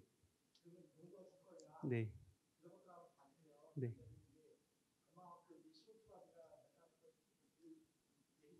네. 네. 네. 네. 뭐 단순하게 연평균 농도뿐만이 아니라 그런 어떤 상황에 따라서 그런 온실가스 농도를 관측을 하여서 이게 과연 정책에 효과가 있는지 그런 부분을 추후에 네, 같이 연계해서 연구를 할 예정이니까 네, 네 감사합니다. 네. 네, 감사합니다. 사조 잠깐 말씀드리면 아까도 잠깐 언급하셨지만 수보지 선정이 굉장히 중요한 일이라 뭐 자문회의도 거치고 작년에 이제 모바일 통해서 했는데 저희 생각하고 또 다르더라고요. 그래서 그 지자체에서 오신 분들도 있고 뭐 그 과학원에서는 잘하고 계시겠지만 저희들이 시행착오를 겪으면서 이런 것들을 어떻게 해야 될지 사실 고민도 해봤거든요. 그래서 그 지자체에서 관측망을 구축할 계획이 있으시면 저희하고도 말씀 나누시고 그래서 이런 자리도 있는 거니까 그렇게 이해해 주시면 감사할 것 같습니다. 오랜 시간 기다리셨는데 그 마지막으로 제일 멀리 와주신 앞으로 뺐어야 되는지 제주 보건환경의 김영찬 선생님께서 제주 도심 지역 온실가스 농도 특성 연구에 대해서 발표가 있겠습니다. 예, 안녕하십니까. 저 제주도 보건환경연구원의 김영찬이라고 합니다. 마지막 순서니까 최대한 빨리 깔끔하게 끝내도록 하겠습니다. 예, 우선 저희 제주도에서는 원래 저희 제주도에서는 지속적으로 미세먼지 쪽 연구만을 운영을 하고 있었습니다. 근데 올해 초부터 도심 지역 온실가스 측정망이라고 해서 저희 연동 지역에 온실가스를 측정하는 측정소를 하나 설치를 해서 실제 운영 중에 있고요. 그러다 보니까 오늘 발표드릴 자료는 상당히 자료 수도 적고 뭐 충남이라든가 과학원에서 이제까지 연구해온 바와는 아주 미미한 정도지만 저희는 아직 시작 단계인 만큼 저희가 어떻게 해서 이 사업을 추진하고 앞으로는 어떻게 해 나갈 계획이다 정도 말씀드리는 걸로 가늠하겠습니다. 우선 이제 저희의 연구 목표는 이제 제주시 도심 지역의 온실가스가 어떻게 변화 특성을 보이는가 뭐 요거를 주요 목적으로 해서 설치를 했습니다. 그 측정소 자체는 이제 연동 도시대기 측정소의 일부 공간을 활용해서 저희는 이제 일반적으로 다들 CRDS들을 쓰시던데 저희는 이제 장비 구매다 보니까 경쟁으로 아이코스라는 이제 다른 장비가 들어와서 현재 이제 그 기상과학원에는 CRDS가 설치돼서 운영 중에 있거든요. 그래서 그 비교도 해보는 것도 나름 재밌겠다 싶어서 그냥 저희는 운영 중에 있습니다. 그리고 측정 성분은 CO2와 메탄을 측정하고 있고요. 뭐 다들 뭐 환경 쪽에 계시다 보니까 아시다시피 뭐 전 세계적으로 온실가스 농도는 계속적으로 증가하고 있고 제주도에서는 특히 고산 지역에서 꽤 오래 기간 동안 계속 측정을 하고 있는데 이제는 이제 꽤 많이 온도가 높아진 것으로 나타나고 있습니다. 이러다 보니까 저희 그 최초에 시작을 한 거는 이제 환경과학원 이제 지구환경과에서 이제 지자체 온실가스 측정망을 이게 추진을 해보겠다라고 해서 이제 저희도 그때부터 고민을 시작했습니다. 그때부터 고민을 시작해서 사실 내부적으로는 이게 인력도 모자라고 이제 유지비도 없고 이걸 굳이 해야 되냐라는 의견도 많았습니다. 근데 뭐 여러 가지 의견상으로 도심 지역이 어떤 추세가 다른지 그거를 비교해 보는 게 연구원의 목표가 아니겠느냐. 굳이 나중에 이제 뭐 온실가스 측정망이라는 게 구축이 되든 아니면 현재는 뭐 따로 측정을 해라 말라라는 얘기가 없으니까 우리가 선도적으로 하는 게 맞냐라고는 했지만 결국은 그래도 먼저 해보면 이왕 할 거 먼저 한번 해보자라는 식으로 해서 먼저 추진을 하게 됐는데 그게 이제 요거는 이제 서울시 연보에서 데이터를 가져왔는데요. 도심 지역이 확실히 배경 지역보다는 농도가 높다. 그러면은 제주 지역, 도심 지역은 배경 지역과 어떤 차이를 보일지 한번 해보자. 이렇게 해서 추진을 하게 되었습니다. 그래서 올 1월부터 6월까지 데이터만을 현재는 추려왔고요. 그래서 1월부터 6월까지 데이터가 이제 해당 기간 평균이 442.8. 그다음에 그러니까 CO2가 그렇고요. 그다음에 암모니아가 2.058 ppm으로 아까 그 충남 365일 측정한 것보다는 현재로서는 조금 낮고 앞으로 이제 12달 동안을 비교해 보면 어떨지는 모르겠지만 하여튼 지금은 이 정도 수치가 나오고 있습니다. 그래서 일평균으로는 보통 이제 보시다시피 이제 4월 정도에 이제 가장 높게 나타났고요. 그러다 보니까 이제 4월에 463 ppm 정도까지 올라갔고, 그다음에 그 가장 낮은 거는 최소 6월이고요. 그다음에 오기 전에 한번 데이터를 다시 7, 8월 것까지 다 추려봤는데 7월, 8월이 가장 좀 더 6월보다는 더 낮아지는 걸로 나타났습니다. 그리고 시간상으로는 이제 488 ppm까지도 오르는 경우가 이제 이게 오히려 또 좀 낮아진 6월에 한번 발생을 했고요. 이런 거를 봐서는 제주도 도심 지역도 어느 정도 이제 기후 영향만 받는 건 아니고 시간적으로나 이렇게 그때 기상 상황에 따라서 지역의 영향, 지역 배출원 등이나 뭐 이런 거에 영향을 받지 않는가 이런 식으로 판단하고 있습니다. 그러다 보니까 이제 하루 시간대별로 보면은 이제 대부분의 그 그래프와 비슷하게 이제 낮에 좀 떨어졌다가 18시 이후로 다시 오르는 경향을 나타냈고요. 그다음에 이거는 이제 요일별로 나타내봤는데 제주 지역 같은 경우에는 이제 일요일 날 교통량이 가장 적은 축에 속합니다. 아무래도 출퇴근을 좀 덜 하다 보니까 특히 측정소가 있는 도심 지역 같은 경우에는 이제 정부청사 등이 있는 지역이기 때문에 출퇴근 인원들이 많은데 일요일 날 좀 적다 보니까 일요일 날 발생량이 가장 적은 이 농도 수치 자체는 가장 낮은 것으로 이렇게 나타났습니다. 그래서 그런 거에 영향도 어느 정도 있지 않을까 현재로서는 추정하고 있습니다. 타 지역과 뭐 비교해 봤을 때는 현재로서는 뭐 이게 같은 연도 데이터까지는 아직 못 구해 가지고요.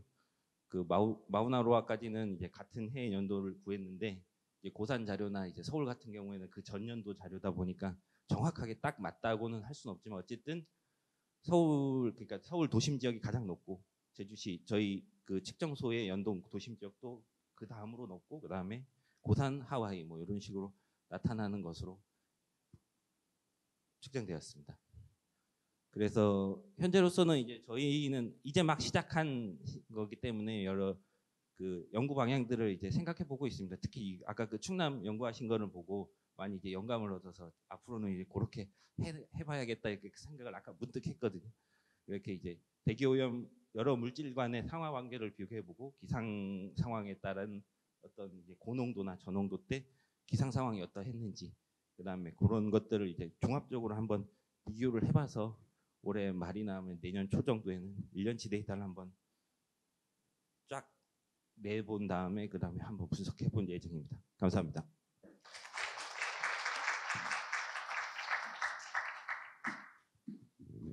네, 감사합니다. 김동현 연구관님 질문 없으신가요? 예, 그 장거리가 있다고 들어서 기류 분석도 한번 해볼까요? 예, 감사합니다. 충남에 영감을 얻었다니까 직접 오시지 말고 먼 길이니까 초대해 주시면 제가 가도록 하겠습니다. 저희 입장에서 제일 중요한 이제 기념 촬영이 있는데 잠깐 나오셔서 함께 촬영하시고 혹시 지금 아직 그 숙박 영수증 안 끊으신 분 계신가요? 아, 다 했어요? 짐들 놔두시고, 그리고 저희들이 18시 15분부터 그 화월이라는 곳 예약해놨는데, 말씀드린 나가셔서 우측인데 잘 모르실 수 있어서 한꺼번에 이렇게 좀 같이 이동하시면 좋을 것 같아요. 잠깐 앞으로 나와주시면 기념 촬영 있도록 하겠습니다.